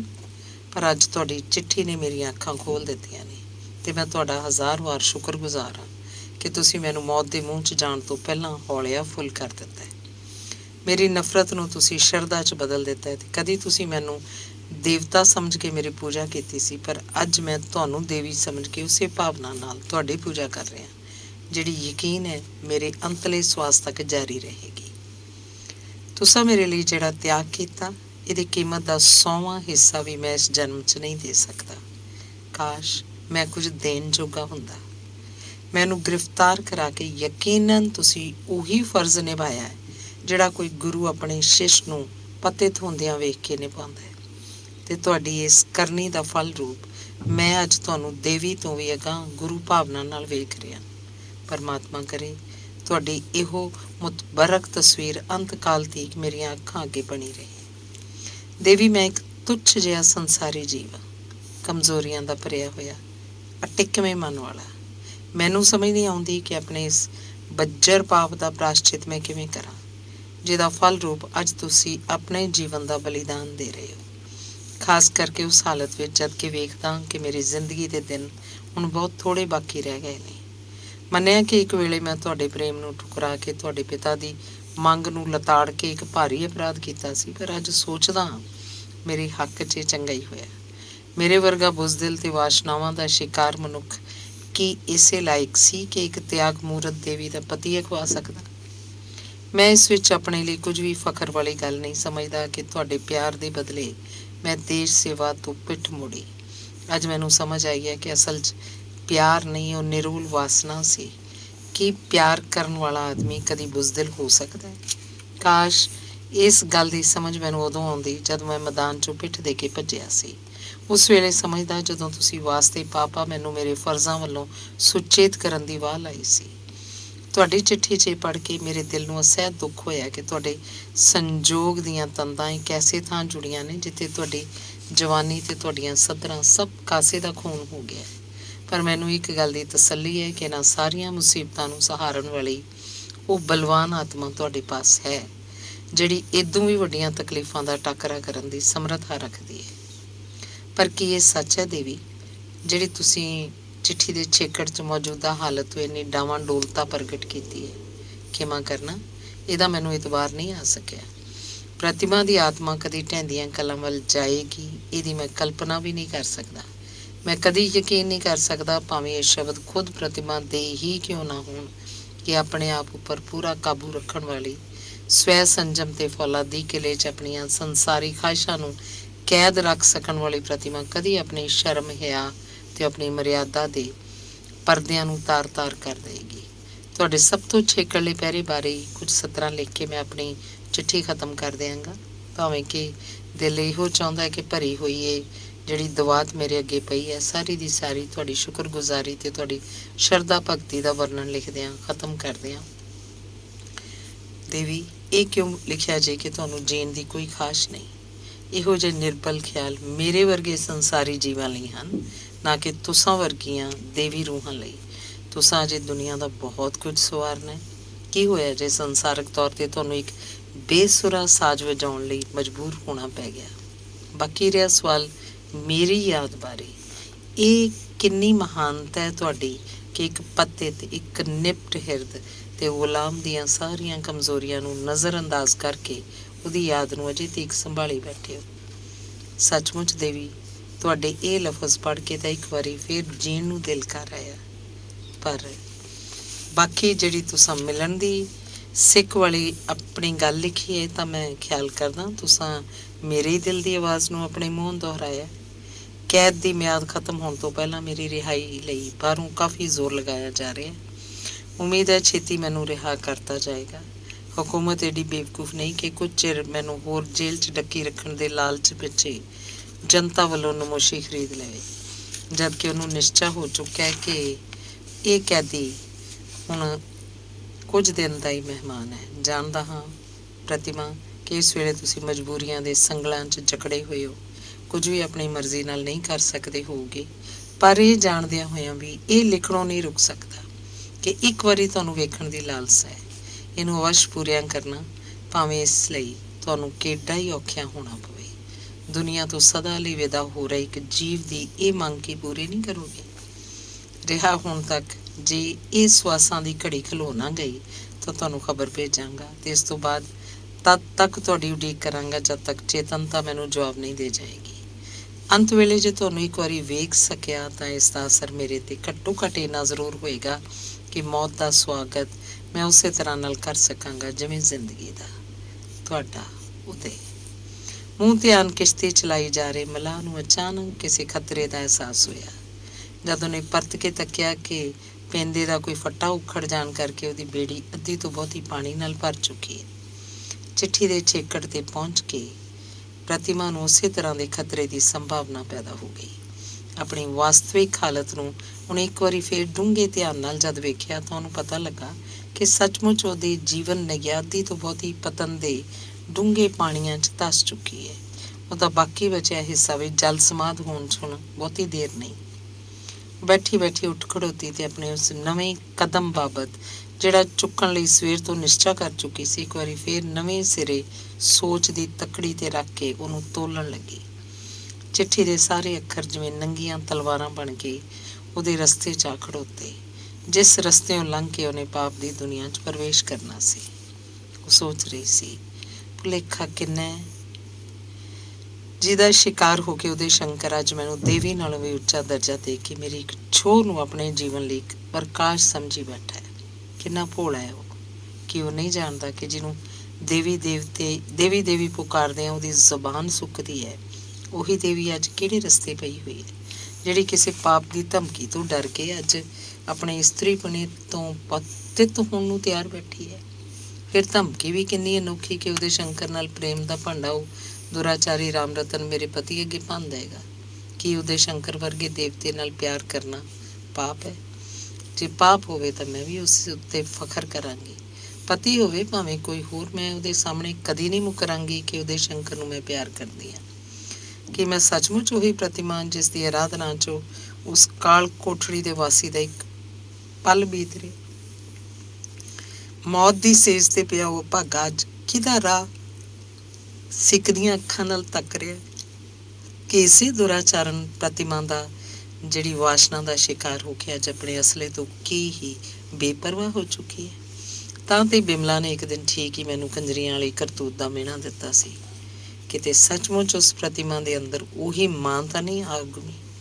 ਪ੍ਰਤਿਮਾ ਦੇ ਅੰਦਰੋਂ ਇਸ ਵੇਲੇ ਇੱਕ ਤੜਪ ਜਿਹੀ ਉੱਠੀ, ਇੱਕ ਬੇਕਲੀ ਜਿਹੀ ਜਲਦੀ ਲਹਿਰ ਉਹਦੇ ਹਿਰਦੇ 'ਚ ਠਾਠਾਂ ਮਾਰਨ ਲੱਗੀ ਤੇ ਉਹਦਾ ਦਿਲ ਚਾਹੁਣ ਲੱਗਾ ਕਿ ਇੱਕ ਵਾਰੀ ਉੱਡ ਕੇ ਉਹਦੇ ਸ਼ੰਕਰ ਪਾਸ ਪਹੁੰਚੇ, ਉਹਦੇ ਕਦਮਾਂ 'ਚ ਡਿੱਗ ਕੇ ਆਪਣਾ ਦਿਲ ਨੰਗਾ ਕਰਕੇ ਉਹਨੂੰ ਵਿਖਾਲਦੀ ਹੋਈ ਕਹੇ, ਉਹ ਪ੍ਰੇਮ ਦੀਵਾਨੀ ਕਿਹਦੀ ਯਾਦ 'ਚ ਤੂੰ ਆਪਣੇ ਜੀਵਨ ਦੇ ਅੰਤਲੇ ਸਵਾਸ ਅਪਵਿੱਤਰ ਕਰ ਰਿਹਾ। ਤੇਰੀ ਪ੍ਰਤਿਮਾ ਅੱਜ ਉਹ ਪ੍ਰਤਿਮਾ ਨਹੀਂ ਰਹੀ, ਤੇਰੀ ਸ਼ਰਧਾ ਦੀ ਨਹੀਂ, ਅੱਜ ਉਹ ਤੇਰੀ ਕਿਰਨਾਂ ਦੀ ਪਾਤਰ ਹੈ। ਅੰਗ 28ਵਾਂ। ਕੁਝ ਪਿੰਡ ਦੇ ਜਲਵਾਯੂ ਨੇ ਤੇ ਕੁਝ ਪ੍ਰਤਿਮਾ ਦਾ ਭਾਰ ਲੱਥ ਜਾਣ ਦੀ ਬੇਫਿਕਰੀ ਨੇ ਗੰਗਾ ਰਾਮ ਦੀ ਸਿਹਤ ਉੱਤੇ ਖਾਸਾ ਚੰਗਾ ਅਸਰ ਕੀਤਾ। ਉਹਨੇ ਪਿੰਡ ਪਹੁੰਚ ਕੇ ਤਸੱਲੀ ਦਾ ਸਾਹ ਲਿਆ। ਸ਼ੁਰੂ 'ਚ ਪ੍ਰਤਿਮਾ ਦੀ ਅਣਹੋਂਦ ਤੇ ਉਹਦੀ ਭਵਿੱਖ ਚਿੰਤਾ ਨੇ ਉਹਨੂੰ ਕੁਝ ਉਦਾਸ ਰੱਖਿਆ, ਪਰ ਜਦ ਪ੍ਰਤਿਮਾ ਵੱਲੋਂ ਆਈਆਂ ਚਿੱਠੀਆਂ 'ਚ ਉਹਨੇ ਪੜ੍ਹਿਆ ਕਿ ਉਹ ਸਹੁਰੇ ਜਾ ਕੇ ਬੜੀ ਸੰਤੁਸ਼ਟ ਹੈ ਤੇ ਪਤੀ ਨਾਲ ਉਹਦੀ ਚੰਗੀ ਬਣ ਆਉਂਦੀ ਹੈ ਤੇ ਨਾ ਕੇਵਲ ਉਹਦੀ ਉਦਾਸੀ ਦੂਰ ਹੋ ਗਈ ਸਗੋਂ ਖੁਸ਼ੀ ਵੀ ਹੋਈ। ਪ੍ਰਤਿਮਾ ਨਾ ਕੇਵਲ ਉਹਦੀ ਨਿੱਜੀ ਸੰਤਾਨ ਨਹੀਂ ਸੀ, ਬਲਕਿ ਇਸ ਗੱਲ ਦਾ ਉਹਨੂੰ ਪਤਾ ਤੱਕ ਨਹੀਂ ਸੀ ਕਿ ਉਹ ਕਿਸ ਦੀ ਸੰਤਾਨ ਹੈ। ਫਿਰ ਵੀ ਉਸ ਨਾਲ ਜਿੰਨਾ ਮੋਹ ਉਹਦਾ ਸੀ ਉਹ ਨਿੱਜੀ ਸੰਤਾਨ ਤੋਂ ਕਿਸੇ ਤਰ੍ਹਾਂ ਵੀ ਘੱਟ ਨਹੀਂ ਸੀ। ਪ੍ਰਤਿਮਾ ਦੀ ਹੋਂਦ ਨੇ ਉਹਦੀ ਸੰਤਾਨ ਭੁੱਖ ਨੂੰ ਦੂਰ ਕਰ ਦਿੱਤਾ ਹੋਇਆ ਸੀ। 10 ਵਰ੍ਹੇ ਸ਼ਹਿਰੀ ਜੀਵਨ 'ਚ ਬਿਤਾ ਕੇ ਜਦ ਗੰਗਾ ਰਾਮ ਫਿਰ ਪਿੰਡ ਦਾ ਵਾਸੀ ਆ ਬਣਿਆ ਤਾਂ ਉਹਨੇ ਅਨੁਭਵ ਕੀਤਾ ਜਿਵੇਂ ਜਿੱਥੋਂ ਟੁੱਟਾ ਸੀ ਮੁੜ ਉੱਥੇ ਆ ਜੁੜਿਆ। ਸ਼ਹਿਰੀ ਜ਼ਿੰਦਗੀ ਦਾ ਇੱਕ ਤਾਂ ਉਂਝੀ ਉਹਨੂੰ ਅੱਤ ਦੀ ਨਫ਼ਰਤ ਹੋ ਚੁੱਕੀ ਸੀ, ਜਦਕਿ ਕਦੀ ਇੱਕ ਦਿਨ ਵੀ ਉੱਥੇ ਉਹਨੇ ਸੁੱਖ ਚੈਨ ਨਾਲ ਨਹੀਂ ਸੀ ਬਿਤਾਇਆ। ਦੂਜਾ, ਪਿੰਡ ਨੂੰ ਛੱਡਿਆ ਵੀ ਉਹਨੇ ਮਜਬੂਰੀ ਦੀ ਹਾਲਤ ਵਿੱਚ ਸੀ। ਇਸ 'ਚ ਸ਼ੱਕ ਨਹੀਂ ਸੀ ਕਿ ਪਿੰਡ ਨੂੰ ਛੱਡਣ ਵੇਲੇ ਉਹਦੇ ਦਿਲ 'ਚ ਇੱਥੋਂ ਦੇ ਲੋਕਾਂ ਨਾਲ ਇੱਕ ਕੀਨਾ ਜਿਹਾ, ਇੱਕ ਘਿਰਨਾ ਜਿਹੀ ਪੈਦਾ ਹੋ ਗਈ ਸੀ, ਜਿਨ੍ਹਾਂ ਨੇ ਬੇਕਸੂਰੇ ਉਹਨੂੰ ਆਪਣਾ ਘਰ, ਜਿਹਦੀ ਇੱਟ ਨਾਲ ਉਹਦਾ ਮੋਹ ਸੀ, ਛੱਡਣ ਲਈ ਮਜਬੂਰ ਕਰ ਦਿੱਤਾ ਸੀ। ਪਰ ਹੁਣ ਜਦ ਦੁਬਾਰਾ ਉਹਨੇ ਆਪਣੇ ਉਸੇ ਪੁਰਾਣੇ ਜਨਮ ਸਥਾਨ ਨੂੰ ਨਵੇਂ ਸਿਰਿਓਂ ਵੇਖਿਆ ਤਾਂ ਉਹਦਾ ਚਿਰ ਦੱਬਿਆ ਮੂੰਹ ਜਾਗ ਉੱਠਿਆ, ਮਾਨੋ 10 ਸਾਲ ਦਾ ਬਨਵਾਸ ਕੱਟ ਕੇ ਮੁੜਿਆ ਹੋਵੇ। ਉਹਦੇ ਪੁਰਾਣੇ ਮੇਲੀਆਂ ਗੇਲੀਆਂ 'ਚੋਂ ਕਈ ਤਾਂ ਮਰ ਖੱਪ ਗਏ, ਕਈ ਰੋਜ਼ੀ ਦੀ ਭਾਲ 'ਚ ਬਾਹਰ ਨਿਕਲ ਗਏ। ਫਿਰ ਵੀ ਅਜੇ ਕੁਝ ਆਦਮੀ ਹੈ ਸਨ ਜਿਨ੍ਹਾਂ ਨੂੰ ਮਿਲ ਕੇ ਦੁੱਖ ਸੁੱਖ ਪੁੱਛ ਦੱਸ ਕੇ ਉਹਦੇ ਦਿਲ ਨੂੰ ਢਾਰਸ ਮਿਲੀ। ਇੱਕ ਵਕਤ ਸੀ ਜਦ ਗੰਗਾ ਰਾਮ ਪਿੰਡ ਦਾ ਮੋਹਰੀ ਤੇ ਛੁੱਟ ਦਿਲ ਰੁਬਾਵੀ ਸੀ, ਜਦ ਉਹਦੀ ਡਿਊਟੀ 'ਚ ਦਿਨ ਰਾਤ ਸਾਊਆਂ ਦੀ ਮਜਲਿਸ ਜੁੜੀ ਰਹਿੰਦੀ ਸੀ, ਜਦ ਲੋਕਾਂ ਦੇ ਦਿਲਾਂ 'ਚ ਉਸ ਲਈ ਬੇਹੱਦ ਸਤਿਕਾਰ ਸੀ। ਅੱਜ ਭਾਵੇਂ ਉਹ ਸਭ ਕੁਝ ਨਹੀਂ ਸੀ, ਫਿਰ ਵੀ ਉਹਦੇ ਦਿਲ ਦੀ ਤਸੱਲੀ ਲਈ ਇੰਨਾ ਹੀ ਬਥੇਰਾ ਸੀ। ਉਹ ਹੋਰ ਕੁਝ ਹੋਵੇ ਨਾ ਹੋਵੇ, ਇਸ ਪੁਰਾਣੇ ਘਰ ਦੀਆਂ ਕੰਧਾਂ ਹੀ ਉਹਦੇ ਦਿਲ ਨੂੰ ਧੀਰਜ ਦੇਣ ਲਈ ਕਾਫੀ ਸਨ, ਜਿਨ੍ਹਾਂ ਨੂੰ ਉਹਨੇ ਨਵੇਂ ਸਿਰੇ ਲਿੰਬ ਪੋਚ ਕੇ ਰਹਿਣ ਦੇ ਲਾਇਕ ਬਣਾ ਲਿਆ ਸੀ। ਹੌਲੀ ਹੌਲੀ ਉਹਦੇ ਪੁਰਾਣੇ ਮੇਲੀ ਗੇਲੀ ਫੇਰ ਆਉਣ ਲੱਗ ਪਏ। ਫਿਰ ਉਸ ਦੀ ਡਿਊਟੀ, ਜਿਹੜੀ ਪੂਰੇ 10 ਸਾਲ ਚੂਹਿਆਂ ਦੇ ਕੋੜ ਕਿਰਲਿਆਂ ਦਾ ਨਿਵਾਸ ਬਣ ਰਹੀ ਸੀ, ਮਨੁੱਖੀ ਆਵਾਜ਼ਾਂ ਨਾਲ ਗੂੰਜਣ ਲੱਗੀ। ਇਹੋ ਜਿਹੀ ਇੱਕ ਢਾਣੀ ਇੱਕ ਦੁਪਹਿਰੇ ਉਹਦੀ ਡਿਊਟੀ 'ਚ ਜੁੜੀ ਬੈਠੀ ਸੀ ਤੇ ਕਈ ਤਰ੍ਹਾਂ ਦਾ ਵਾਰਤਾਲਾਪ ਚੱਲ ਰਿਹਾ ਸੀ, ਜਿਹੜਾ ਚੱਲਦਾ ਹੋਇਆ ਛੇਕੜ ਰੋਜ਼ੀ ਰੋਜ਼ਗਾਰ ਤੇ ਜਾ ਪਹੁੰਚਿਆ। ਇੱਕ ਸਾਊ ਨੇ ਗੰਗਾ ਰਾਮ ਤੋਂ ਪੁੱਛਿਆ, ਸੁਣਾ ਮੁਨਸ਼ੀ, ਕਿੰਨਾ ਕੁ ਖੱਟ ਕਮਾ ਕੇ ਲਿਆਇਆ ਸ਼ਹਿਰੋਂ? ਅਸੀਂ ਲੋਕ ਤਾਂ ਵੀ ਇੱਥੇ ਪਿੰਡਾਂ 'ਚ ਐਵੇਂ ਜੂਨ ਹੀ ਕੱਟ ਰਹੇ ਹਾਂ। ਸੱਚ ਪੁੱਛੇ ਤਾਂ ਉਹੀ ਚੰਗੇ ਨੇ ਜਿਹੜੇ ਦਿਲ ਪੱਕਾ ਕਰਕੇ ਬਾਹਰ ਨਿਕਲ ਗਏ। ਇੱਥੇ ਪਿੰਡੀ ਥਾਈ ਪਿਆਈ ਕੀ ਹੈ, ਖੰਨੀ ਚੱਪਾ ਰੋਟੀ ਨਾਲ ਢਿੱਡ ਭਰ ਛੱਡਿਆ, ਮੌਤ ਦੇ ਦਿਨ ਪੂਰੇ ਕਰੀ ਗਏ। ਤੇ ਇਹਦੇ ਨਾਲ ਹੀ ਮਸਾਲਾ ਸ਼ੁਰੂ ਹੋ ਪਈਆਂ। ਵਿੱਚੋਂ ਕੋਈ ਬੋਲ ਉੱਠਿਆ, ਚੰਨਣ ਸਿੰਘ ਦਾ ਮੁੰਡਾ ਕੀ ਸੀ, ਜਦੋਂ ਦਾ ਪਿਓ ਨਾਲ ਲੜ ਕੇ ਘਰੋਂ ਨਿਕਲ ਗਿਆ ਸੀ, ਗੱਲ ਕਰਨ ਦਾ ਵੱਲ ਨਹੀਂ ਸੀ, ਤੇ ਅੱਜ ਕੋਈ ਵੇਖੇ ਨਾ ਉਹਦੀ ਟੌਰ, ਭੋਏ ਤੇ ਪੈਰ ਨਹੀਂ ਲਾਉਂਦਾ, ਹਵੇਲੀ ਤੇ ਹਵੇਲੀ ਉਸਾਰੀ ਜਾਂਦਾ। ਇੱਚਰ ਨੂੰ ਇੱਕ ਹੋਰ ਬੋਲਿਆ, ਬਈ ਸ਼ਹਿਰਾਂ ਦੀ ਕਿਆ ਬਾਤ ਹੈ ਯਾਰ, ਹੋਰ ਤੇ ਭਲਾ ਛੱਡੋ ਗੱਲਾਂ, ਕੰਮੋਂ ਜੁਲਾਹੇ ਦਾ ਮੁੰਡਾ ਵੀ ਕੋਈ ਬੰਦਿਆਂ ਚੋਂ ਬੰਦਾ ਸੀ, ਗੱਲ ਕਰਦਾ ਸੀ, ਮੂੰਹ ਲਾਰਾਂ ਵਗਦੀਆਂ ਸੀ, ਇੱਲ ਦਾ ਨਾਂ ਕੋਕੋ ਨਹੀਂ ਸੀ ਜਾਣਦਾ, 5 ਕੇ ਖੌਰੇ 6 ਵਰੇ ਬਰਮਾ ਚਲਾ ਕੇ ਆਇਆ, ਝੋਲੀਆਂ ਭਰ ਕੇ ਲਿਆਇਆ ਸੋ ਰੁਪਈਆਂ ਦੀਆਂ। ਵਹੁਟੀ ਨੂੰ ਕਦੇ ਕੱਚ ਦਾ ਛੱਲਾ ਨਹੀਂ ਸੀ ਜੁੜਿਆ ਤੇ ਅੱਜ ਚਾਂਦੀ ਸੋਨੇ ਨਾਲ ਲੱਦੀ ਫਿਰਦੀ ਏ। ਭਰਾ ਲੱਭਤ ਦੀਆਂ ਗੱਲਾਂ ਨੇ ਭਰਾਵਾ, ਇੱਕ ਹੋਰ ਨੇ ਗੱਲ ਉਥਲੀ, ਆਪਾਂ ਤੇ ਮੂਲ ਨਾ ਕੁਝ ਲਿਆ। 12 ਵਰੇ ਦਿੱਲੀ ਰਹਿ ਕੇ ਵੀ ਭਾਟੇ ਝੋਕਦੇ ਰਹੇ, 2 ਵਰੇ ਰੌਲਪਿੰਡੀ ਲਾਏ, 2.5-3 ਵਰੇ ਪਿਸ਼ੌਰ ਟੱਕਰਾਂ ਮਾਰਦੇ ਰਹੇ। ਛੇਕੜ ਦੀ ਬਾਕੀ ਸਾਡਾ ਤੇ ਉਹੀ ਹਾਲ ਰਿਹਾ। ਆਖੇ ਧੁਰ ਦਰਗਾਹੋਂ ਲਿਖਿਆ, ਰੋਟੀ ਉੱਤੇ ਥੋਮ। ਅਸੀਂ ਕੀ ਜਾਣੀਏ ਕਿਕਨ ਲੋਕੀ ਥੈਲੀਆਂ ਭਰੀ ਲਿਆਉਂਦੇ ਨੇ। ਗੰਗਾ ਰਾਮ ਨੂੰ ਉਸ ਛੇਕੜਲੇ ਆਦਮੀ ਦੀਆਂ ਗੱਲਾਂ ਚੰਗੀਆਂ ਲੱਗੀਆਂ। ਬਾਕੀ ਸਾਰੇ ਉਹਨੂੰ ਇਹੋ ਮਾਲੂਮ ਹੁੰਦਾ ਹੈ ਜਿਵੇਂ ਉਹਦੇ ਹੱਡਾਂ ਤੇ ਲੂਣ ਲਾ ਰਹੇ ਸਨ। ਉਹ ਨਿੰਮੋ ਝੂਣਾ ਜਿਹਾ ਹੋ ਕੇ ਬੋਲਿਆ, ਬਈ ਭਰਾਓ, ਹਰ ਕਿਸੇ ਲਈ ਤਾਂ ਪਤਾਸਿਆਂ ਦਾ ਮੀਂਹ ਨਹੀਂ ਵਰਦਾ। ਇਹ ਤਾਂ ਢੋਹ ਦੀ ਗੱਲ ਹੈ, ਜਿਹਦਾ ਢੁੱਕ ਗਿਆ। ਸਾਡੇ ਵਰਗਿਆਂ ਨੇ ਕੀ ਖੱਟਣਾ ਸੀ, ਨਾ ਕੋਈ ਹੀਲਾ ਨਾ ਵਸੀਲਾ, ਜਿਹੇ 4 ਪੈਸੇ ਲਿਆਂਦੇ ਤੇ ਇਹ ਖਾ ਛੱਡੇ। ਤੇ ਸੁਣਾ ਸੱਚ ਮੁਨਸ਼ੀ, ਇੱਕ ਹੋਰ ਉਹਦੇ ਪੁਰਾਣੇ ਜਾਣੂ ਨੇ ਪੁੱਛਿਆ, ਸੱਚ ਤੇਰੀ ਉਸ ਖਾਨਗੀ ਦਾ ਕੀ ਬਣਿਆ? ਜਿਉਂ ਪਿੰਡੋਂ ਨਿਕਲਿਆ ਤੇਰੀ ਉਗਸੁਗੀ ਕੋਈ ਨਾ ਮਿਲੀ, ਚੰਗਾ ਭਲਾ ਵਸਦਿਆਂ ਰਸਦਿਆਂ ਛਾਪਾ ਮਾਰ ਚੰਬੇੜ ਬੈਠੇ ਹੋ। ਉਹ ਸਾਊ ਦੀ ਕਹੀ ਹੋਈ ਗੱਲ ਜਿਵੇਂ ਗੰਗਾ ਰਾਮ ਦੇ ਸੀਨੇ 'ਚ ਬਰਛੀ ਬਣ ਕੇ ਵੱਜੀ। ਉਹ ਨਹੀਂ ਸੀ ਚਾਹੁੰਦਾ ਸਾਰੇ ਪਿੰਡ 'ਚ ਮੁੜ ਕੇ ਕੋਈ ਉਸ ਬਦਨਸੀਬ ਸੱਤਿਆ ਦਾ ਨਾਂ ਜ਼ਬਾਨ ਤੇ ਲਿਆਵੇ, ਪਰ ਜਦ ਸਵਾਲ ਛਿੜੀ ਚੁੱਕਾ ਸੀ ਤਾਂ ਕੁਝ ਨਾ ਕੁਝ ਜਵਾਬ ਦੇਣਾ ਤਾਂ ਬਣਦਾ ਹੀ ਸੀ। ਉਹ ਬੋਲਿਆ, ਇੱਥੋਂ ਜਾਣ ਤੋਂ ਥੋੜਾ ਚਿਰ ਪਿੱਛੇ ਹੀ ਵਿਚਾਰੀ ਨੂੰ ਮੌਤ ਸੱਦ ਕੇ ਲੈ ਗਈ। ਤੇ ਕਹਿੰਦਿਆਂ ਗੰਗਾ ਰਾਮ ਨੇ ਠੰਡਾ ਸਾਹ ਲਿਆ। ਸਵਾਲ ਕਰਨ ਵਾਲਾ ਫੇਰ ਬੋਲਿਆ, ਚਲੋ ਫੇਰ ਵੀ ਚੰਗਾ ਹੀ ਹੋਇਆ, ਗਲੋਂ ਤੇਰਿਓਂ ਬੁਲਾ ਲੱਥੀ, ਨਹੀਂ ਤਾਂ ਜਿਉਂਦੀ ਰਹਿੰਦੀ ਤਾਂ ਅਜੇ ਖਬਰੇ ਕੀ ਭੋਗਣੀਆਂ ਸੀ। ਤੈਨੂੰ ਉਹਨੇ, ਸਿਆਣੇ ਆਂਦੇ ਹੁੰਦੇ ਨੇ, ਜੁੱਤੀ ਸੌੜੀ ਪੈਂਡਾ ਖੋਟਾ, ਰੰਨ ਭੈੜੀ ਜਿਉਣਾ ਔਖਾ। ਫੇਰ ਇਹ ਬਜ਼ਾਰੀ ਰੰਡੀਆਂ, ਰਾਮ ਰਾਮ ਰਾਮ, ਇਹ ਤੇ ਮੁਨਸ਼ੀ ਸੱਪਣੀਆਂ ਹੁੰਦੀਆਂ ਨੇ, ਨਿਰੀਆਂ ਸੱਪਣੀਆਂ। ਇਹਨਾਂ ਦੇ ਡੰਗੇ ਦਾ ਮੰਤਰ ਹੀ ਕੋਈ ਨਹੀਂ। ਨਾ ਉਹ ਤੇਰੇ ਗਲ ਲੱਗਦੀ ਤੇ ਨਾ ਤੈਨੂੰ ਘਰ-ਬਾਰ ਛੱਡਣਾ ਪੈਂਦਾ। ਅਜੇ ਕੱਲ੍ਹ ਦੀ ਗੱਲ ਹੈ, ਤੈਨੂੰ ਯਾਦ ਹੋਣਾ ਮੁਨਸ਼ੀ, ਕਿੰਨਾ ਸਮਝਾਇਆ ਸੀ ਤੈਨੂੰ, ਪਰ ਤੂੰ ਤੇ ਪੈਰਾਂ ਦੇ ਪਾਣੀ ਉਹ ਨਹੀਂ ਪੈਣ ਦਿੱਤਾ। ਚੱਲ ਚੰਗਾ ਬਚਿਓ ਫੇਰ ਵੀ। ਗੰਗਾ ਰਾਮ ਦਾ ਦਿਲ ਘਾਉ-ਮਾਊ ਹੋ ਰਿਹਾ ਸੀ। ਉੱਤਰ ਦੇਣ ਲਈ ਅੱਜ ਵੀ ਉਹਦੇ ਅੰਦਰ ਉਹੀ ਦਲੀਲਾਂ ਮਚਲ ਰਹੀਆਂ ਸਨ, ਜਿਨ੍ਹਾਂ ਦੀ ਮਦਦ ਨਾਲ ਉਹ ਕਈ ਸਾਰਿਆਂ ਦੀਆਂ ਜ਼ਬਾਨਾਂ ਤੇ ਜੰਦਰਾ ਲਾ ਦਿੰਦਾ ਸੀ। ਪਰ ਜੀਵਨ ਦੀ ਬਾਜੀ ਜਿਸ ਬੁਰੀ ਤਰ੍ਹਾਂ ਨਾਲ ਹਾਰ ਕੇ ਉਹ ਆਇਆ ਸੀ, ਉਹਦੇ ਅਸਰ ਨੇ ਉਹਦੇ ਮੂੰਹੋਂ ਕੁਝ ਨਾ ਨਿਕਲਣ ਦਿੱਤਾ। ਉਹ ਚਾਹੁੰਦਾ ਸੀ ਕਿਵੇਂ ਛੇਤੀ ਤੋਂ ਛੇਤੀ ਉਹ ਦੰਦ ਕਥਾ ਬੰਦ ਹੋ ਜਾਏ। ਕਿ ਇੱਚਰ ਨੂੰ ਕੋਲ ਬੈਠਾ ਇੱਕ ਹੋਰ ਬੋਲਿਆ, ਸੱਚ ਮੁਨਸ਼ੀ, ਉਹਦੇ ਨਾਲ ਇੱਕ ਛੋਕਰੀ ਵੀ ਸੀ ਨਾ, ਬਾਵਾ ਸੁਨੱਖੀ, ਉਹਦਾ ਕੀ ਬਣਿਆ? ਵਿਆਹ ਦਿੱਤੀ ਏ। ਕਹਿਣ ਤੋਂ ਬਾਅਦ ਉਸ ਲਈ ਹੋਰ ਬੈਠਣਾ ਔਖਾ ਹੋ ਗਿਆ ਤੇ ਕਹਿੰਦਾ ਹੋਇਆ ਉੱਠ ਕੇ ਬਾਹਰ ਨਿਕਲ ਗਿਆ। ਮੈਂ ਤੇ ਸੱਚ ਤਹਿਸੀਲਦਾਰ ਦੇ ਮੁੰਡੇ ਨੂੰ ਪੜ੍ਹਾਉਣ ਜਾਣਾ ਸੀ, ਉਡੀਕਦਾ ਹੋਏਗਾ। ਤੇ ਉਹ ਤੋਂ ਮਗਰੋਂ ਇਹ ਢਾਣੀ ਵੀ ਹੌਲੀ ਹੌਲੀ ਕਿਰਨਮ ਕਿਰਨੀ ਹੋ ਗਈ। ਇਸ ਤੋਂ ਪਹਿਲਾਂ ਕਈ ਵਾਰੀ ਗੰਗਾ ਰਾਮ ਪ੍ਰਤਿਮਾ ਨੂੰ ਮਿਲ ਜਾਣ ਲਈ ਲਿਖ ਚੁੱਕਾ ਸੀ। ਉਹਦੇ ਵਿਆਹ ਤੋਂ ਮਗਰੋਂ ਮਹੀਨਿਆਂ ਉੱਤੇ ਮਹੀਨੇ ਬੀਤਦੇ ਚਲੇ ਗਏ, ਪਰ ਪ੍ਰਤਿਮਾ ਦੀ ਸ਼ਕਲ ਵੇਖਣੀ ਉਹਨੂੰ ਨਸੀਬ ਨਾ ਹੋਈ। ਹਰ ਵਾਰੀ ਉੱਤਰ 'ਚੋਂ ਲਿਖ ਦਿੰਦੀ, ਪਾਪਾ ਜੀ ਕੁਝ ਦਿਨ ਹੋਰ ਉਡੀਕ ਕਰੋ, ਮੈਂ ਜ਼ਰੂਰ ਆਵਾਂਗੀ, ਤੁਸੀਂ ਆਪ ਇੱਥੇ ਆਉਣ ਦੀ ਖੇਚਲ ਉੱਕਾ ਨਾ ਕਰਨੀ। ਜਿਉਂ-ਜਿਉਂ ਦਿਨ ਬੀਤਦੇ ਗਏ, ਪ੍ਰਤਿਮਾ ਨੂੰ ਮਿਲਣ ਲਈ ਗੰਗਾ ਰਾਮ ਦੇ ਦਿਲ ਦੀ ਤੜਪ ਵੀ ਵੱਧਦੀ ਗਈ। ਛੋਟੇ ਇਸ ਮਿਲਣ ਖਿੱਚ ਤੋਂ ਹੁਣ ਗੰਗਾ ਰਾਮ ਨੂੰ ਕੋਈ ਤਕਲੀਫ ਨਹੀਂ ਸੀ। ਤਹਿਸੀਲਦਾਰ ਸਰਦਾਰ ਸ਼ਿੰਗਾਰਾ ਸਿੰਘ ਦਾ ਇੱਕ ਮੁੰਡਾ ਉਹਨੂੰ ਪੜ੍ਹਾਉਣ ਲਈ ਮਿਲ ਗਿਆ ਸੀ। ਮੁੰਡਾ 5ਵੀਂ 'ਚ ਪੜ੍ਹਦਾ ਸੀ ਤੇ ਇਸ ਸਾਲ ਫੇਲ ਹੋ ਗਿਆ ਸੀ। ਬੁੱਧ ਉਹਦੀ ਮਾੜੀ ਨਹੀਂ ਸੀ, ਪਰ ਖੇਡਣ ਮੱਲਣ ਦਾ ਸ਼ੌਕੀਨ ਬਹੁਤਾ ਹੋਣ ਕਰਕੇ ਪੜ੍ਹਾਈ ਵੱਲ ਘੱਟ ਧਿਆਨ ਦਿੰਦਾ ਸੀ। ਇਹੋ ਕਾਰਨ ਸੀ ਉਹਦੇ ਫੇਲ ਹੋ ਜਾਣ ਦਾ। 2 ਘੰਟੇ ਰੋਜ਼ ਪੜ੍ਹਾਉਣ ਬਦਲੇ ਗੰਗਾ ਰਾਮ ਨੂੰ 10 ਰੁਪਏ ਮਹੀਨਾ ਮਿਲਦਾ ਸੀ, ਪਰ ਇਹ ਤੋਂ ਛੁੱਟ ਤਹਿਸੀਲਦਾਰ ਦੀ ਮਦਦ ਨਾਲ ਉਹਨੂੰ ਇੱਕ ਹੋਰ ਉਪਜਾਊ ਕੰਮ ਹੱਥ ਆ ਗਿਆ। ਉਹ ਕੁਝ ਚਿਰ ਤੋਂ ਉਹਨੇ ਅਰਜ਼ੀ ਨਵੀਸੀ ਦਾ ਕੰਮ ਸ਼ੁਰੂ ਕਰਤਾ ਹੋਇਆ ਸੀ।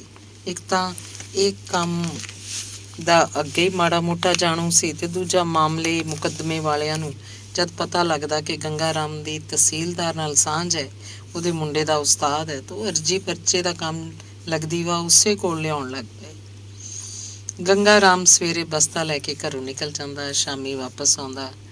ਕੰਮ ਉਹਦਾ ਦਿਨੋਂ ਦਿਨ ਚਮਕੀ ਜਾ ਰਿਹਾ ਸੀ। ਜਦੋਂ ਵੀ ਉਹ ਸ਼ਾਮ ਨੂੰ ਘਰ ਆਉਂਦਾ ਤਾਂ ਉਹਦੀ ਫਤੂਈ ਦੀ ਜੇਬ 'ਚ 2, 2.5 ਤੇ ਕਦੀ-ਕਦੀ 3 ਰੁਪਈਆਂ ਦਾ ਟਕਾ ਟੁੱਕਰ ਮੌਜੂਦ ਹੁੰਦਾ। ਇੰਨੀ ਆਮਦਨੀ ਉਹਦੀ ਲੋੜ ਨਾਲੋਂ ਕਿਤੇ ਵੱਧ ਸੀ। ਖੁੱਲ੍ਹਾ ਖਾਣ ਪੀਣ ਤੇ ਬੇਫਿਕਰੀ ਦੇ ਜੀਵਨ ਨੇ ਦਿਨਾਂ 'ਚ ਹੀ ਉਹਦੀ ਸਿਹਤ 'ਚ ਮੋੜਾ ਪਾਉਣਾ ਸ਼ੁਰੂ ਕਰ ਦਿੱਤਾ। ਪਰ ਇੰਨਾ ਹੋਣ ਤੇ ਵੀ ਉਹਦੇ ਦਿਲ ਦੀ ਕਮਜ਼ੋਰੀ ਦੂਰ ਨਹੀਂ ਸੀ ਹੋਈ। ਕਦੀ-ਕਦੀ ਇਹ ਚਿੰਤਾ ਹੀ ਉਹਦੇ ਲਹੂ ਦਾ ਦਬਾਅ ਵੱਧ ਜਾਂਦਾ। ਦਿਲ ਉਹਨੂੰ ਘਟਦਾ ਜਾਪਣ ਲੱਗ ਪੈਂਦਾ। ਜ਼ਰਾ ਕੁ ਉੱਚੀ ਬੋਲਣ, ਤੇਜ਼ ਤੁਰਨ ਜਾਂ ਕੋਈ ਚਿੰਤਾ ਫਿਕਰ ਵਾਲੀ ਗੱਲ ਸੁਣਨ ਨਾਲ ਉਹਦੇ ਦਿਲ ਦੀ ਧੜਕਣ ਇੱਕਦਮ ਤੇਜ਼ ਹੋ ਜਾਂਦੀ। ਉਹਨੂੰ ਖਤਰਾ ਪੈਦਾ ਹੋ ਜਾਂਦਾ ਮਤੇ ਇਹਦੀ ਹਰਕਤ ਹੀ ਬੰਦ ਹੋ ਜਾਏ। ਇਸ ਕਰਕੇ ਉਹ ਲੱਗਦੀ ਵਾਹ ਸਰੀਰਕ ਖੇਚਲ ਵਾਲਾ ਕੋਈ ਕੰਮ ਨਹੀਂ ਸੀ ਕਰਦਾ, ਨਾ ਹੀ ਕੋਈ ਫਿਕਰ ਉਪਜਾਊ ਗੱਲ ਸੋਚਦਾ ਸੀ। ਤਹਿਸੀਲ ਬਹੁਤੀ ਦੂਰ ਨਹੀਂ ਸੀ, ਫਿਰ ਵੀ ਉਹ ਰਸਤੇ 'ਚ ਕਈ ਥਾਈਂ ਸਾਹ ਲੈ ਲੈ ਕੇ ਪਹੁੰਚਦਾ। ਉਹਨੂੰ ਪਿੰਡ ਆਇਆਂ 4 ਮਹੀਨੇ ਹੋ ਗਏ ਸਨ। ਇੱਕ ਦਿਨ ਉਹਨੇ ਆਮਦਨ ਖਰਚ ਦਾ ਹਿਸਾਬ ਲਗਾਇਆ। ਖਾ ਪੀ ਕੇ ਕੱਪੜਾ ਲੱਤਾ ਬਣਾ ਕੇ ਇਹਨਾਂ 4 ਮਹੀਨਿਆਂ 'ਚ ਉਸ ਪਾਸ 150 ਦੀ ਪੂੰਜੀ ਜੁੜ ਗਈ ਸੀ। ਉਹਨੇ ਸੋਚਿਆ ਕਿ ਉਹਨਾਂ ਹੀ ਰਕਮ ਪ੍ਰਤਿਮਾ ਨੂੰ ਭੇਜ ਦਿੱਤੀ ਜਾਏ। ਵਿਆਹ ਦੇ ਸਮੇਂ ਤਾਂ ਉਸ ਵਿਚਾਰੀ ਨੂੰ ਕੁਝ ਵੀ ਦੇਣ ਜੋਗਾ ਨਹੀਂ ਸੀ। ਉਹ ਇਸ ਬਾਰੇ ਸੋਚ ਰਿਹਾ ਸੀ ਕਿ ਉਹਨੂੰ ਫਤਿਹ ਚੰਦ ਦੀ ਚਿੱਠੀ ਮਿਲੀ, ਜਿਸ 'ਚ ਸੁੱਖ ਸਾਂਦ ਤੋਂ ਛੁੱਟ ਇੱਕ ਇਹੋ ਜਿਹਾ ਪੈਰਾ ਵੀ ਸੀ ਜਿਹਨੂੰ ਪੜ੍ਹਦਿਆਂ ਹੀ ਗੰਗਾ ਰਾਮ ਦਾ ਦਿਲ ਕੰਢਿਆਂ ਤੇ ਖੁਸ਼ੀ ਨਾਲ ਭਰ ਗਿਆ। ਇੰਨਾ ਜ਼ਿਆਦਾ ਕਿ ਉਹਦੇ ਦਿਲ ਦੀ ਧੜਕਣ ਵਧਣੀ ਸ਼ੁਰੂ ਹੋ ਗਈ, ਜਿਹਨੂੰ ਉਹਨੇ ਦਵਾਈ ਦੀ ਇੱਕ ਪੁੜੀ ਖਾ ਕੇ ਦਰੁਸਤ ਕੀਤਾ। ਇਹ ਪੁੜੀਆਂ ਉਹਨੇ ਪਿੰਡ ਦੇ ਇੱਕ ਹਕੀਮ ਪਾਸੋਂ ਬਣਵਾ ਕੇ ਰੱਖੀਆਂ ਸੀ। ਭਾਵੇਂ ਉਹਦੀ ਬਿਮਾਰੀ ਦਾ ਸਥਾਈ ਇਲਾਜ ਨਹੀਂ ਸੀ, ਫਿਰ ਵੀ ਇਹਨਾਂ ਦਾ ਇੰਨਾ ਲਾਭ ਜ਼ਰੂਰ ਸੀ ਕਿ ਜਦ ਕਦੀ ਉਹਦੇ ਲਹੂ ਦਾ ਦਬਾਅ ਤੇਜ਼ ਹੋ ਜਾਣ ਕਰਕੇ ਦਿਲ ਘਟਣ ਲੱਗਦਾ ਤਾਂ ਇਸ ਨਾਲ ਥੋੜ੍ਹੀ ਦੇਰ ਤੱਕ ਉਹਦੀ ਹਾਲਤ ਸੁਧਰ ਜਾਇਆ ਕਰਦੀ ਸੀ। ਚਿੱਠੀ ਦਾ ਪੈਰਾ ਇਉਂ ਸੀ: ਤੁਸੀਂ ਪ੍ਰਤਿਮਾ ਬਾਰੇ ਕਈ ਵਾਰੀ ਲਿਖਿਆ ਹੈ ਕਿ ਉਹ ਆ ਕੇ ਤੁਹਾਨੂੰ ਮਿਲ ਜਾਏ। ਤੁਹਾਡੇ ਹੁਕਮ ਦੀ ਪਾਲਣਾ ਲਈ ਮੈਂ ਆਪ ਉਹਨੂੰ ਆ ਕੇ ਛੱਡ ਜਾਂਦਾ, ਪਰ ਪ੍ਰਤਿਮਾ ਅੱਜ ਕੱਲ੍ਹ ਜਿਸ ਹਾਲਤ ਵਿੱਚ ਹੈ ਉਹਨੂੰ ਵੇਖ ਕੇ ਇੱਕ ਤਾਂ ਉਂਝੀ ਸਫ਼ਰ ਤੋਂ ਉਹਦਾ ਬਚਣਾ ਜ਼ਰੂਰੀ ਹੈ, ਦੂਜਾ ਪਿੰਡ 'ਚ ਸ਼ਾਇਦ ਤੁਹਾਡੇ ਪਾਸੋਂ ਪੂਰੀ ਤਰ੍ਹਾਂ ਉਹਦੀ ਰਖਵਾਲੀ ਨਾ ਹੋ ਸਕੇ। ਇੱਥੇ ਇੱਕ ਮਹਿਰੀ ਅਸਾਂ ਨੌਕਰ ਰੱਖ ਲਈ ਹੈ ਜਿਹੜੀ ਹਰ ਤਰ੍ਹਾਂ ਨਾਲ ਉਹਦੀ ਦੇਖਭਾਲ ਦਾ ਖਿਆਲ ਰੱਖਦੀ ਹੈ ਤੇ ਘਰ ਦਾ ਕੰਮ ਵੀ ਸਾਂਭਦੀ ਹੈ। ਸੋ ਆਸ਼ਾ ਹੈ ਕਿ ਇਸ ਮਜਬੂਰੀ ਲਈ ਖਿਮਾ ਕਰੋਗੇ। ਪ੍ਰਤਿਮਾ ਆਪ ਤੁਹਾਨੂੰ ਚਿੱਠੀ ਲਿਖਦੀ। ਮੈਂ ਵੀ ਉਹਨੂੰ ਬੜਾ ਜ਼ੋਰ ਲਾਇਆ, ਪਰ ਉਹ ਕੁਝ ਸ਼ਰਮ ਮਹਿਸੂਸ ਕਰਦੀ ਹੈ। ਗੰਗਾ ਰਾਮ ਆਪਣੇ ਭਾਗਾਂ ਨੂੰ ਸਲਾਹ ਰਿਹਾ ਸੀ। ਕੁਦਰਤ ਨੇ ਉਹਨੂੰ ਜਿੰਨੇ ਦੁੱਖ ਤੇ ਤਕਲੀਫਾਂ ਭੁਗਤਾਈਆਂ ਸਨ, ਸ਼ਾਇਦ ਆਉਣ ਵਾਲੀ ਕਿਸੇ ਖੁਸ਼ਖਬਰੀ ਦੇ ਰੂਪ 'ਚ ਉਹ ਹੁਣ ਵਿਆਜ ਸਮੇਤ ਉਹਦਾ ਮੁੱਲ ਤਾਰਨਾ ਚਾਹੁੰਦੀ ਸੀ। ਪ੍ਰਤਿਮਾ ਨੂੰ ਆਉਣ ਲਈ ਉਹਨੇ ਕਈਆਂ ਖੱਤਾਂ 'ਚ ਲਿਖਿਆ ਜ਼ਰੂਰ ਸੀ, ਪਰ ਇੱਧਰ ਕੁਝ ਦਿਨਾਂ ਤੋਂ ਉਹਦਾ ਵਿਚਾਰ ਬਦਲ ਗਿਆ ਸੀ। ਉਹਨੂੰ ਡਰ ਸੀ ਮਤੇ ਪ੍ਰਤਿਮਾ ਕਿਸੇ ਦਿਨ ਆ ਹੀ ਜਾਵੇ, ਕਾਰਨ ਪਿੰਡ ਦੇ ਲੋਕਾਂ ਨੇ 10 ਸਾਲ ਪਹਿਲਾਂ ਵਾਲੀ ਉਹ ਘਟਨਾ ਅਜੇ ਤੱਕ ਭੁਲਾਈ ਨਹੀਂ ਸੀ। ਪ੍ਰਤਿਮਾ ਨੂੰ ਆਉਣ ਤੋਂ ਰੋਕਣ ਲਈ ਕਿਹੜਾ ਬਹਾਨਾ ਘੜਿਆ ਜਾਏ, ਇਸ ਬਾਰੇ ਉਹ ਸੋਚ ਹੀ ਰਿਹਾ ਸੀ ਕਿ ਫਤਿਹ ਚੰਦ ਦੀ ਚਿੱਠੀ ਉਹਨੂੰ ਆ ਮਿਲੀ, ਜਿਸ ਕਰਕੇ ਉਹਦੇ ਦਿਲ ਨੂੰ ਦੋਹਰੀ ਖੁਸ਼ੀ ਹੋਈ। ਇੱਕ ਤਾਂ ਪ੍ਰਤਿਮਾ ਦਾ ਉੱਜਲ ਭਵਿੱਖ ਵੇਖ ਕੇ, ਦੂਜਾ ਇਹ ਜਾਣ ਕੇ ਕਿ ਉਹਨੂੰ ਕੋਈ ਬਹਾਨਾ ਬਣਾਉਣ ਦੀ ਲੋੜ ਹੀ ਨਹੀਂ ਸੀ। ਗੰਗਾ ਰਾਮ ਨੂੰ ਤਸੱਲੀ ਦਾ ਸਾਹ ਆਇਆ, ਈਸ਼ਵਰ ਤੂੰ ਬੜਾ ਕਾਰਸਾਜ਼ ਹੈ। ਰਕਮ ਜਿਹੜੀ ਪ੍ਰਤਿਮਾ ਨੂੰ ਭੇਜਣ ਲਈ ਉਹ ਸੋਚ ਰਿਹਾ ਸੀ, ਹਾਲੇ ਉਹਨੇ ਟਿਕੀ ਰਹਿਣ ਦਿੱਤੀ, ਸ਼ਾਇਦ ਇਸ 'ਚ ਕੁਝ ਵਾਧਾ ਕਰਨ ਦੇ ਖਿਆਲ ਨਾਲ। ਪ੍ਰਤਿਮਾ ਦੀ ਥਾਂ ਇਹ ਰਕਮ ਕਿਸੇ ਹੋਰ ਲਈ ਖਰਚ ਕਰਨ ਦੀ ਤੀਬਰਤਾ ਉਹਦੇ ਅੰਦਰ ਲਹਿਰਾਂ ਮਾਰਨ ਲੱਗੀ। ਭਾਵੇਂ ਇਹੋ ਜਿਹਾ ਸਮਾਂ ਆਉਣ 'ਚ ਸ਼ਾਇਦ ਅੱਧੇ ਕੁ ਸਾਲ ਦੀ ਢਿੱਲ ਸੀ। ਇਸੇ ਦਿਨ ਤੋਂ ਗੰਗਾ ਰਾਮ ਇਸ ਰਕਮ ਨੂੰ ਵਧਾਉਣ ਦੇ ਫਿਕਰ 'ਚ ਰੁੱਝ ਗਿਆ। ਇੱਕ ਪਾਸੇ ਉਹਨੇ ਆਪਣੇ ਖਰਚਾਂ 'ਚ ਸੰਕੋਚ ਤੇ ਦੂਜੇ ਪਾਸੇ ਆਮਦਨੀ ਵਿੱਚ ਵਾਧਾ ਕਰਨਾ ਸ਼ੁਰੂ ਕਰ ਦਿੱਤਾ। ਅੰਗ 29ਵਾਂ। ਕੁੱਤਾ ਇਹ ਜਾਣ ਕੇ ਸੁੱਕੀ ਹੱਡੀ ਨੂੰ ਚੂਸਦਾ ਰਹਿੰਦਾ ਕਿ ਇਸ 'ਚੋਂ ਉਹਨੂੰ ਕੋਈ ਸਵਾਦ ਮਿਲ ਰਿਹਾ, ਪਰ ਉਹ ਨਹੀਂ ਜਾਣਦਾ ਕਿ ਇਹ ਸਵਾਦ ਅਸਲ 'ਚ ਉਹਦੇ ਆਪਣੇ ਮਸੂੜਿਆਂ 'ਚੋਂ ਨਿਕਲੇ ਲਹੂ ਦਾ ਹੁੰਦਾ, ਅਤੇ ਜਦ ਇਹੋ ਹੱਡੀ ਉਹਦੇ ਹਲਕ 'ਚੋਂ ਫਸ ਜਾਏ ਤਾਂ ਉਹ ਝੁੰਝਲਾਉਂਦਾ ਹੋਇਆ ਜਿਸ ਕਿਸੇ ਨੂੰ ਵੱਢਣ ਉੱਠ ਦੌੜਦਾ ਹੈ। ਰਾਮ ਰਤਨ ਦੀ ਹਾਲਤ ਵੀ ਕੁਝ ਇਸੇ ਤਰ੍ਹਾਂ ਦੀ ਹੈ ਅੱਜ ਕੱਲ੍ਹ। ਜਦੋਂ ਦੀ ਪ੍ਰਤਿਮਾ ਨੇ ਉਹਨੂੰ ਛੇਕਣ ਲਈ ਝਾੜ ਫਟਕਾਰ ਦਿੱਤੀ ਹੈ, ਤਦ ਤੋਂ ਹੀ ਉਹਦੇ ਅੰਦਰਲੇ ਬਦਲੇ ਦੀ ਅੱਗ ਜ਼ਿਆਦਾ ਤੋਂ ਜ਼ਿਆਦਾ ਭੜਕਦੀ ਚਲੀ ਜਾ ਰਹੀ ਹੈ।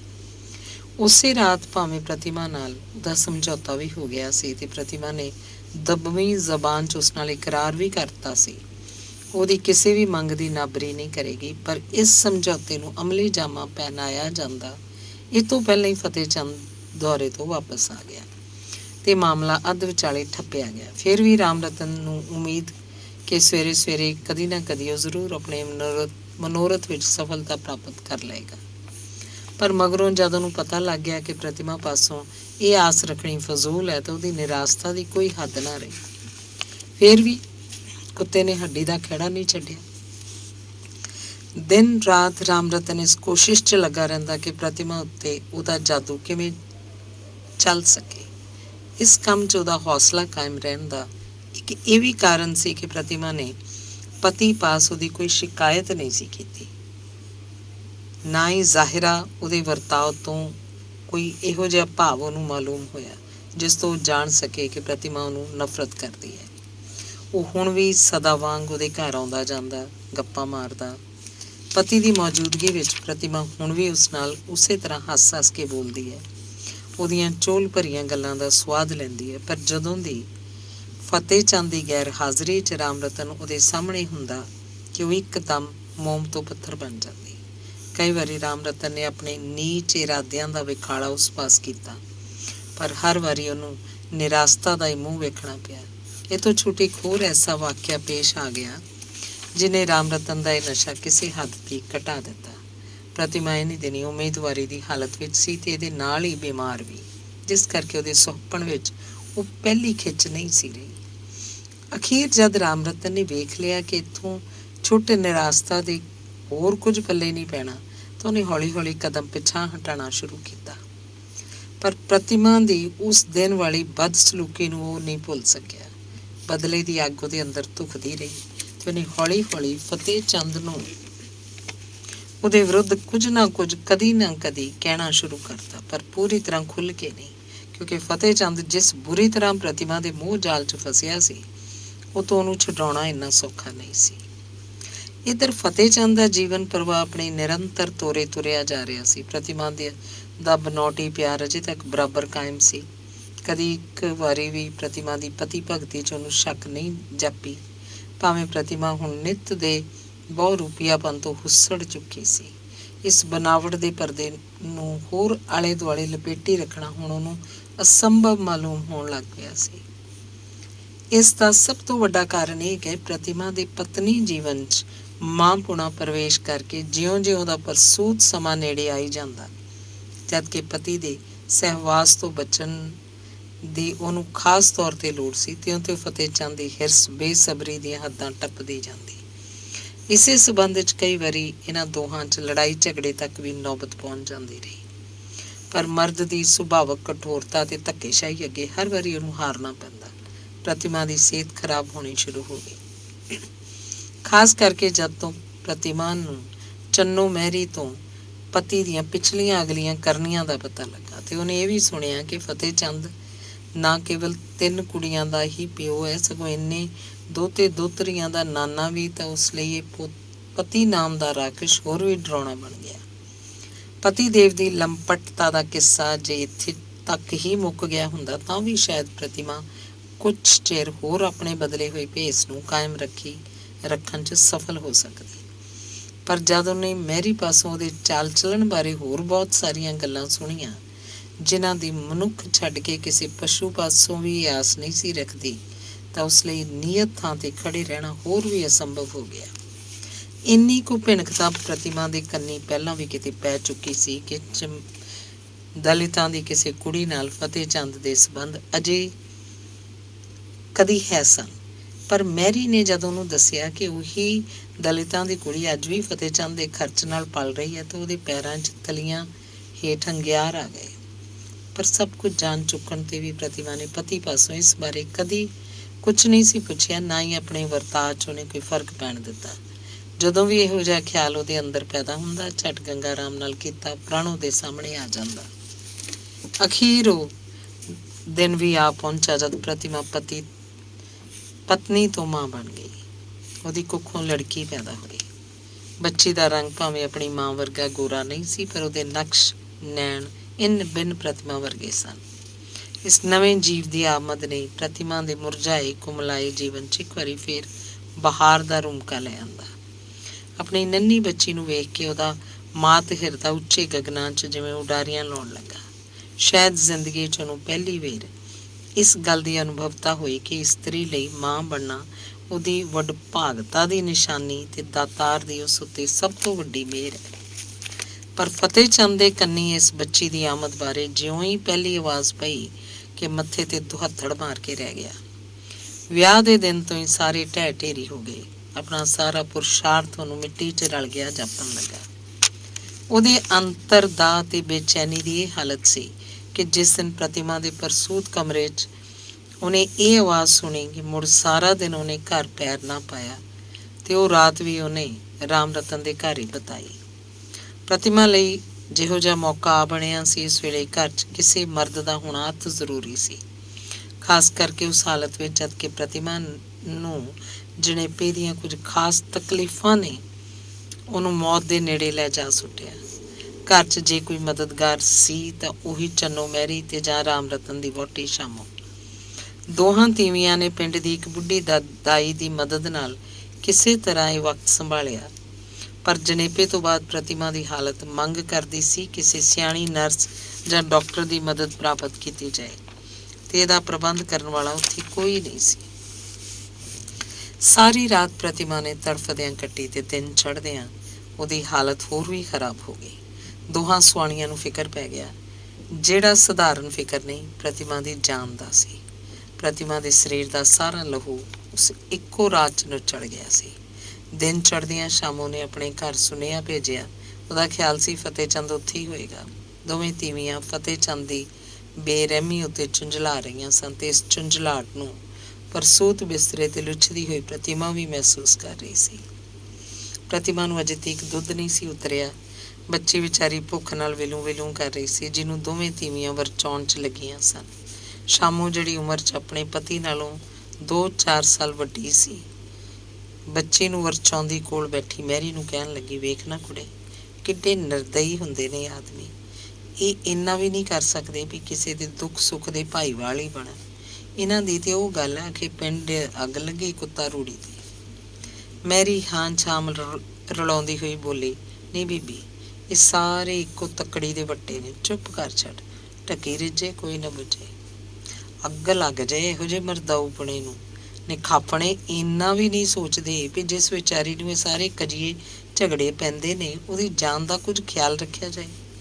ਖਿਆਲ ਰੱਖਣਗੇ ਘੱਟਾ, ਸੱਚ ਆਖਾਂ ਬੱਚੀ, ਸੁਆਣੀ ਕੋਲ ਸੁਣਦੀ ਏ ਭਾਵੇਂ ਗੁੱਸਾ ਹੀ ਕਰੇ, ਆਖੇਗੀ ਮੇਰੇ ਆਦਮੀ ਨੂੰ ਨਿੰਦਣ ਡਈ ਹੋਈ ਏ, ਭਲਾ ਇਸ ਵਿਚਾਰੀ ਦਾ ਇੰਨਾ ਬੁਰਾ ਹਾਲ ਕਾਹਨੂੰ ਹੋਣਾ ਸੀ ਜੇ ਰਤਾ ਸੋਚ ਸੰਭਲ ਕੇ ਤੁਰਦਾ।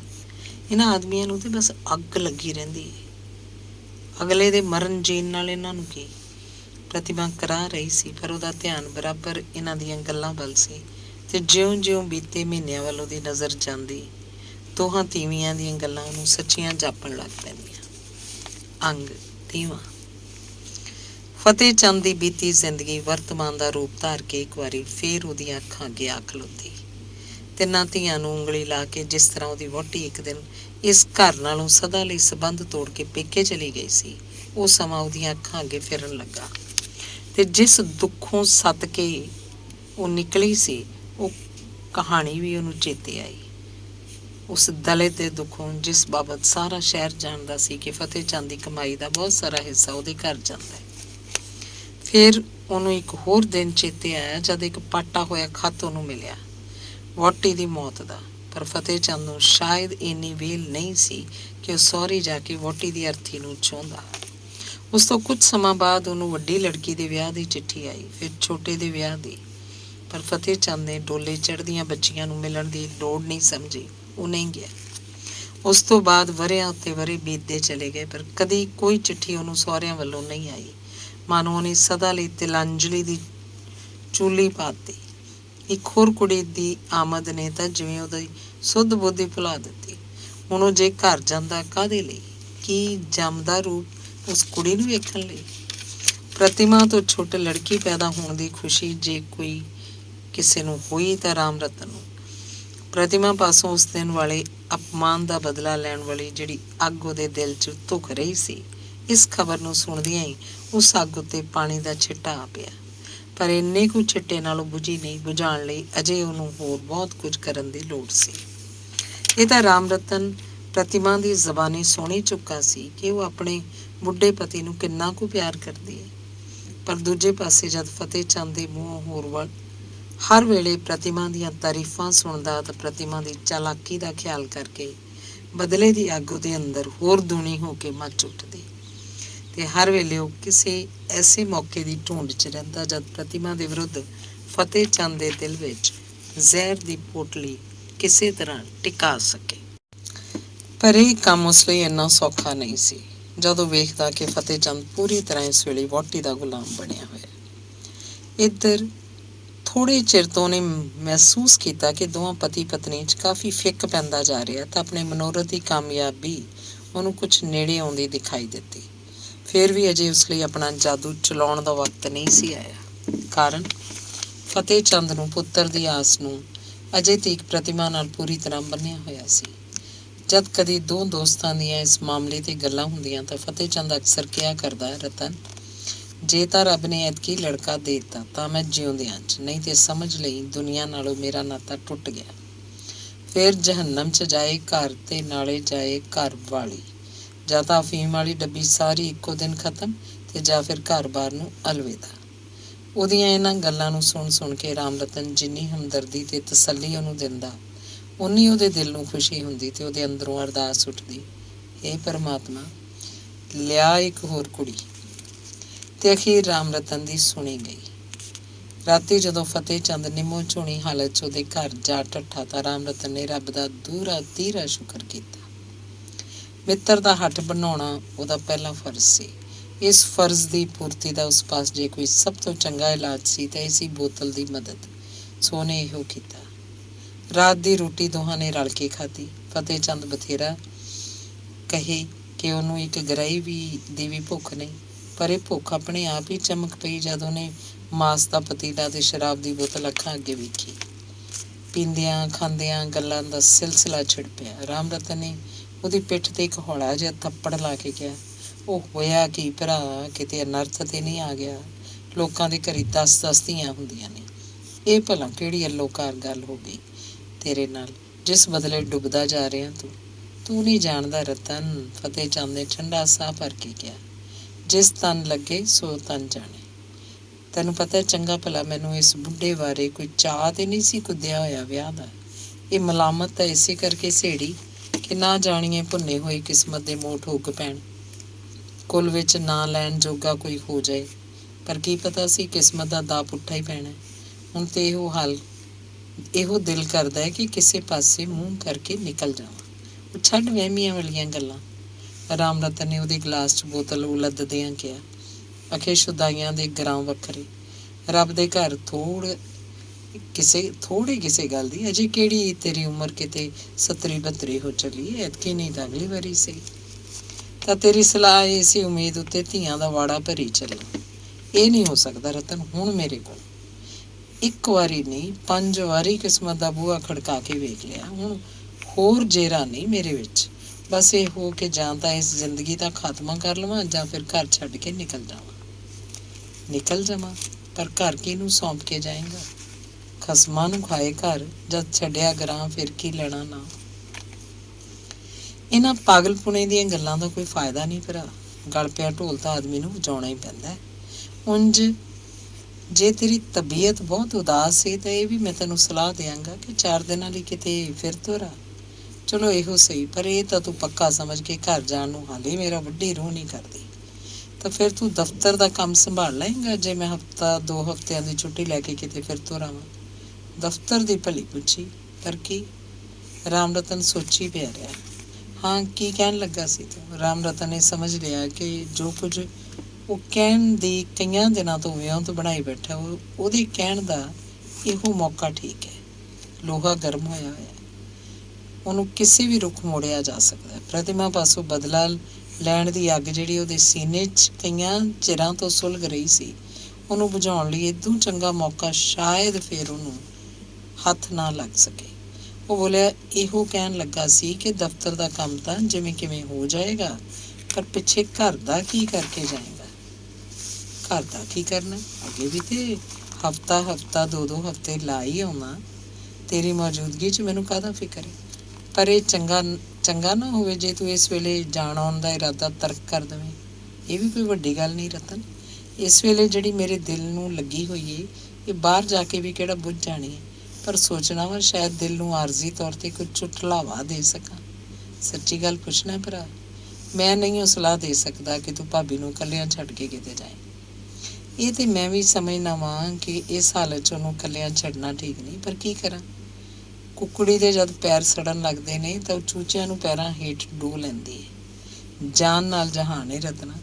ਉਹਦੀ ਮੌਜੂਦਾ ਹਾਲਤ ਦਾ ਤਾਂ ਮੈਨੂੰ ਐਡਾ ਫਿਕਰ ਨਹੀਂ, ਜਦ ਕਿ ਮੈਂ ਹਾਂ ਮੁੰਡੇ ਨੇ, ਤੇਰੀ ਭਰਜਾਈ, ਫਿਰ ਹੋਰ ਕੀ ਦੱਸਾਂ ਭਰਾ? ਮੂੰਹ ਛੋਟਾ ਤੇ ਗੱਲ ਵੱਡੀ ਹੈ, ਦਿਲ ਪਾਟਦਾ ਮੂੰਹ ਕੱਢਦੇ ਹੈ। ਇਹੋ ਜਿਹੀ ਕਿਹੜੀ ਗੱਲ ਹੈ? ਗੱਲ ਬੜੀ ਭੈੜੀ ਹੈ, ਪਰ ਇਸ ਵੇਲੇ ਜਦ ਅੱਗੇ ਹੀ ਤੇਰਾ ਦਿਲ ਡੋਲਿਆ ਹੋਇਆ, ਮੈਂ ਨਹੀਂ ਦੱਸਾਂਗਾ। ਕਦੀ ਫੇਰ ਸਹੀ। ਇਸ ਕਦੀ ਫੇਰ ਸਹੀ ਨੇ ਤਾਂ ਸਗੋਂ ਫਤਿਹ ਚੰਦ ਦੇ ਦਿਲ ਨੂੰ ਹੋਰ ਵੀ 75 ਲਾਤੀ। ਸ਼ਰਾਬ ਦੇ ਨਸ਼ੇ 'ਚ ਪੂਰੀ ਤਰ੍ਹਾਂ ਗੁੜੂੰਦ ਹੋਣ 'ਤੇ ਵੀ ਉਹਦਾ ਨਸ਼ਾ ਹਵਾ ਹੋ ਗਿਆ। ਉਹਨੇ ਅਰਜ਼ੋਈ ਭਾਵ 'ਚ ਕਿਹਾ, ਨਾ ਹੁਣ ਲੁਕਾ ਨਾ ਰਤਨ, ਜਾਂ ਤੇ ਧੂੰਆਂ ਹੀ ਨਾ ਕੱਢ ਦਿਓ। ਤੇ ਹੁਣ ਤਾਂ 1 ਮਿੰਟ ਲਈ ਵੀ ਮੇਰੇ ਦਿਲ ਨੇ ਸਬਰ ਨਹੀਂ ਕਰਨਾ ਸੁਣੇ ਬਗੈਰ। ਪਰ ਮੈਂ ਸੋਚਣਾ ਵਾਂ ਗੱਲ ਕੁਝ ਜ਼ਿਆਦਾ ਸੰਜੀਦਾ ਜਿਹੀ, ਤੇ ਤੂੰ ਇਹ ਨਿਪਟ ਥੋੜ ਦਿਲਾ ਕਿਤੇ ਬਾਤ ਦਾ ਬਤੰਗੜ ਹੀ ਨਾ ਬਣਾ ਤਰੇ। ਇਹ ਐਵੇਂ ਤੇਰਾ ਖਿਆਲ ਹੈ, ਮੇਰਾ ਦਿਲ ਇੰਨਾ ਛੋਟਾ ਨਹੀਂ ਜਿੰਨਾ ਤੂੰ ਸਮਝਣਾ। ਅੱਛਾ ਦੱਸ ਗੱਲ ਕੀ ਹੈ ਵਿੱਚ? ਹਮਦਰਦੀ ਭਰਿਆ ਮੂੰਹ ਬਣਾ ਕੇ ਰਾਮ ਰਤਨ ਬੋਲਿਆ, ਵੇਖ ਭਰਾ, ਤੇਰੀ ਮੇਰੀ ਇੱਜ਼ਤ ਕੋਈ ਵੱਖਰੀ ਨਹੀਂ। ਜਿੱਥੇ ਤੇਰੀ ਇੱਜ਼ਤ ਤੇ ਹਰਫ ਆਵੇ, ਸਮਝੋ ਪਹਿਲਾਂ ਜਿਹਦੀ ਤਲਾਸ਼ੀ ਮੈਂ ਸਾਰੀ ਉਮਰ ਨਹੀਂ ਕਰ ਸਕਾਂਗਾ। ਕੀ ਗਲਤੀ ਇਹੋ ਜਿਹੀ ਹੋ ਗਈ ਤੇਰੇ ਕੋਲੋਂ? ਫਤਿਹ ਚੰਦ ਦਾ ਸਾਹ ਤੇਜ਼ ਚੱਲ ਰਿਹਾ ਸੀ। ਹੁਣ ਹੀ ਟਾਲੇ ਆਦਮੀ ਕੁਝ ਕਰਦਾ ਹੈ, ਕੁਦਰਤ ਕੁਝ ਕਰਾਉਂਦੀ ਹੈ। ਮੈਨੂੰ ਜੇ ਉਦੋਂ ਭਿਣਕ ਵੀ ਕਿਸੇ ਤਰ੍ਹਾਂ ਪੈ ਜਾਂਦੀ ਤਾਂ ਮੈਂ ਇਸ ਕੰਮ ਦਾ ਭੁੱਲ ਕੇ ਵੀ ਨਾਂ ਨਾ ਲੈਂਦਾ। ਪਰ ਪਤਾ ਹੀ ਲੱਗਾ ਉਦੋਂ ਜਦੋਂ ਕਿਸਮਤ ਦਾ ਤੀਰ ਚੱਲ ਚੁੱਕਾ ਸੀ। ਪਰ ਕਿਹੜਾ ਕੰਮ ਇਹੋ ਜਿਹਾ ਹੋ ਗਿਆ ਤੇਰੇ ਕੋਲੋਂ? ਜ਼ਰਾ ਛੇਤੀ ਦੱਸ ਨਾ, ਮੇਰੇ ਦਿਲ ਨੂੰ ਹੌਲ ਪਈ ਜਾਂਦਾ ਹੈ। ਇਹੋ ਤੇ ਭਰਾ ਤੇਰੀ ਆਦਤ ਭੈੜੀ ਹੈ। ਗੱਲ ਕੋਈ ਹੋਵੇ ਨਾ ਹੋਵੇ, ਚੱਲ ਤੈਨੂੰ ਅੱਗੋਂ ਹੀ ਉੱਠਣ ਲੱਗ ਪੈਂਦੇ ਨੇ, ਹੌਲ ਤੈਨੂੰ ਅੱਗੋਂ ਹੀ ਉੱਠਣ ਲੱਗ ਪੈਂਦੇ ਨੇ। ਇਸੇ ਕਰਕੇ ਤੇ ਕਿਹਾ ਕਿ ਅਜੇ ਨਹੀਂ ਦੱਸਦਾ ਮੈਂ। ਹੁਣ ਫਜ਼ੂਲ ਗੱਲਾਂ ਛੱਡ ਤੇ ਵਿੱਚੋਂ ਤੇ ਮਤਲਬ ਤੇ ਆ। ਅੱਛਾ ਕੀ ਗੱਲ? ਭਾਬੀ ਬਾਬਤ ਜਿਹੜੀ ਕਨਸੋ ਮੈਨੂੰ ਕਹੀ ਜੇ, ਉਹ ਕੀ ਪ੍ਰਤਿਮਾ ਬਾਬਤ? ਵਿੱਚੋਂ ਹੀ ਫਤਿਹ ਚੰਦ ਬੋਲ ਉੱਠੇ। ਰਾਮ ਰਤਨ ਨੇ ਹੁਣ ਗੱਲ ਨੂੰ ਹੋਰ ਲਮਕਾਉਣਾ ਮੁਨਾਸਬ ਨਾ ਸਮਝਿਆ ਤੇ ਕਹਿਣਾ ਸ਼ੁਰੂ ਕਰ ਦਿੱਤਾ, ਹਾਂ ਉਸੇ ਬਾਬਤ। ਮੈਂ ਵੀ ਇੱਕ ਗੱਲੋਂ ਤਾਂ ਉਦੋਂ ਬੜਾ ਹੈਰਾਨ ਹੋਇਆ ਕਿ ਇਹ ਮਾਜਰਾ ਕੀ ਹੈ। ਉਹਦਾ ਪਿਓ ਘੜੀ ਮੁੜੀ ਜ਼ੋਰ ਇਸ ਗੱਲ 'ਤੇ ਦਈ ਜਾ ਰਿਹਾ ਹੈ ਕਿ ਚੁੱਪ ਚਪੀਤੇ ਰਾਤੋਂ ਰਾਤ ਫੇਰੇ ਦਵਾ ਕੇ ਲੈ ਜਾਓ। ਮੈਂ ਤਾਂ ਉਦੋਂ ਇਹਦਾ ਮਤਲਬ ਸਮਝਿਆ ਸੀ ਵੀ ਘਰ 'ਚ ਗਰੀਬੀ ਸ਼ਰੀਬੀ ਹੋਣ ਕਰਕੇ ਵਿਚਾਰਾ ਬਰਾਦਰੀ ਦੇ ਡਰੋਂ ਇਸ ਤਰ੍ਹਾਂ ਕਰ ਰਿਹਾ, ਪਰ ਇਹ ਥੋੜ੍ਹੀ ਪਤਾ ਸੀ ਕਿ ਉਹਦੇ ਢਿੱਡ 'ਚ ਏਡੇ ਲੰਮੇ ਦੰਦ ਨੇ। ਹਾਂ ਫਿਰ ਗੱਲ ਕੀ ਸੀ? ਫਤਿਹ ਚੰਦ ਨੂੰ ਉੱਤਰਦਾਈ ਲੱਗ ਰਹੀ ਸੀ। ਗੱਲ ਕੋਈ ਦੱਸਣ ਜੋਗੀ ਹੈ। ਅਸਲ 'ਚ ਇਹ ਕੁੜੀ ਉਹਦੀ ਆਪਣੀ ਨਹੀਂ ਸੀ। ਇਸ ਗੱਲ ਦਾ ਤਾਂ ਮੈਨੂੰ ਹੁਣ ਆ ਕੇ ਪਤਾ ਲੱਗਾ। ਕਹਿਰ ਤਾਂ ਸੁਣ ਕੇ ਬੜਾ ਆਇਆ, ਦਿਲ ਕਰੇ ਹੁਣੇ ਕੁੜੀ ਨੂੰ ਲਿਜਾ ਕੇ ਮੱਥੇ ਮਾਰਾਂ ਸੂ ਕੰਜਰ ਨੇ। ਇਹ 420 ਸਾਡੇ ਨਾਲ ਹੀ ਕਰਨੀ ਸੀ। ਪਰ ਹੁਣ ਜਦ ਥੋੜ੍ਹੀ ਬੇੜੀ ਪੱਤਨ ਛੱਡ ਚੁੱਕੀ ਏ ਤਾਂ ਹੋ ਹੀ ਕੀ ਸਕਦਾ। ਫਤਿਹ ਚੰਦ ਨੂੰ ਲੱਗਾ ਜਿਵੇਂ ਉਹਨੂੰ ਕਿਸੇ ਨੇ ਲੱਤਾਂ ਤੋਂ ਫੜ ਕੇ ਛੱਤ ਤੋਂ ਹੇਠਾਂ ਸੁੱਟਤਾ ਹੋਵੇ। ਘਬਰਾ ਕੇ ਬੋਲਿਆ, ਪਰ ਕਿਹਦੀ ਲੜਕੀ ਸੀ? ਹੋਰ ਕਿਸੇ ਚੰਗੇ ਘਰ ਦੀ ਹੁੰਦੀ ਤਾਂ ਰੋਣਾ ਫਿਰ ਕਿਸ ਗੱਲ ਦਾ ਸੀ। ਜਿਹਾ ਗੰਗਾ ਰਾਮ ਸੀ ਤਿਹਾ ਦੂਜੇ ਨੂੰ ਸਮਝ ਲੈਂਦੇ। ਪਰ ਬੇੜੀ ਗਰਕ ਜਾਏ ਉਸ ਬੇਈਮਾਨ ਲੁੱਚੇ ਦੀ, ਜਿਹਨੇ ਕੰਜਰਾਂ ਦੀ ਕੁੜੀ ਲਿਆ ਕੇ ਸਾਡੇ ਗਲ ਮੜ੍ਹਤੀ। ਇੰਨੇ ਉੱਤੇ ਹੀ ਜੇ ਬੱਸ ਹੁੰਦੀ ਤਾਂ ਵੀ ਕਿਸੇ ਤਰ੍ਹਾਂ ਪਰਦਾ ਕੱਜਿਆ ਜਾਂਦਾ।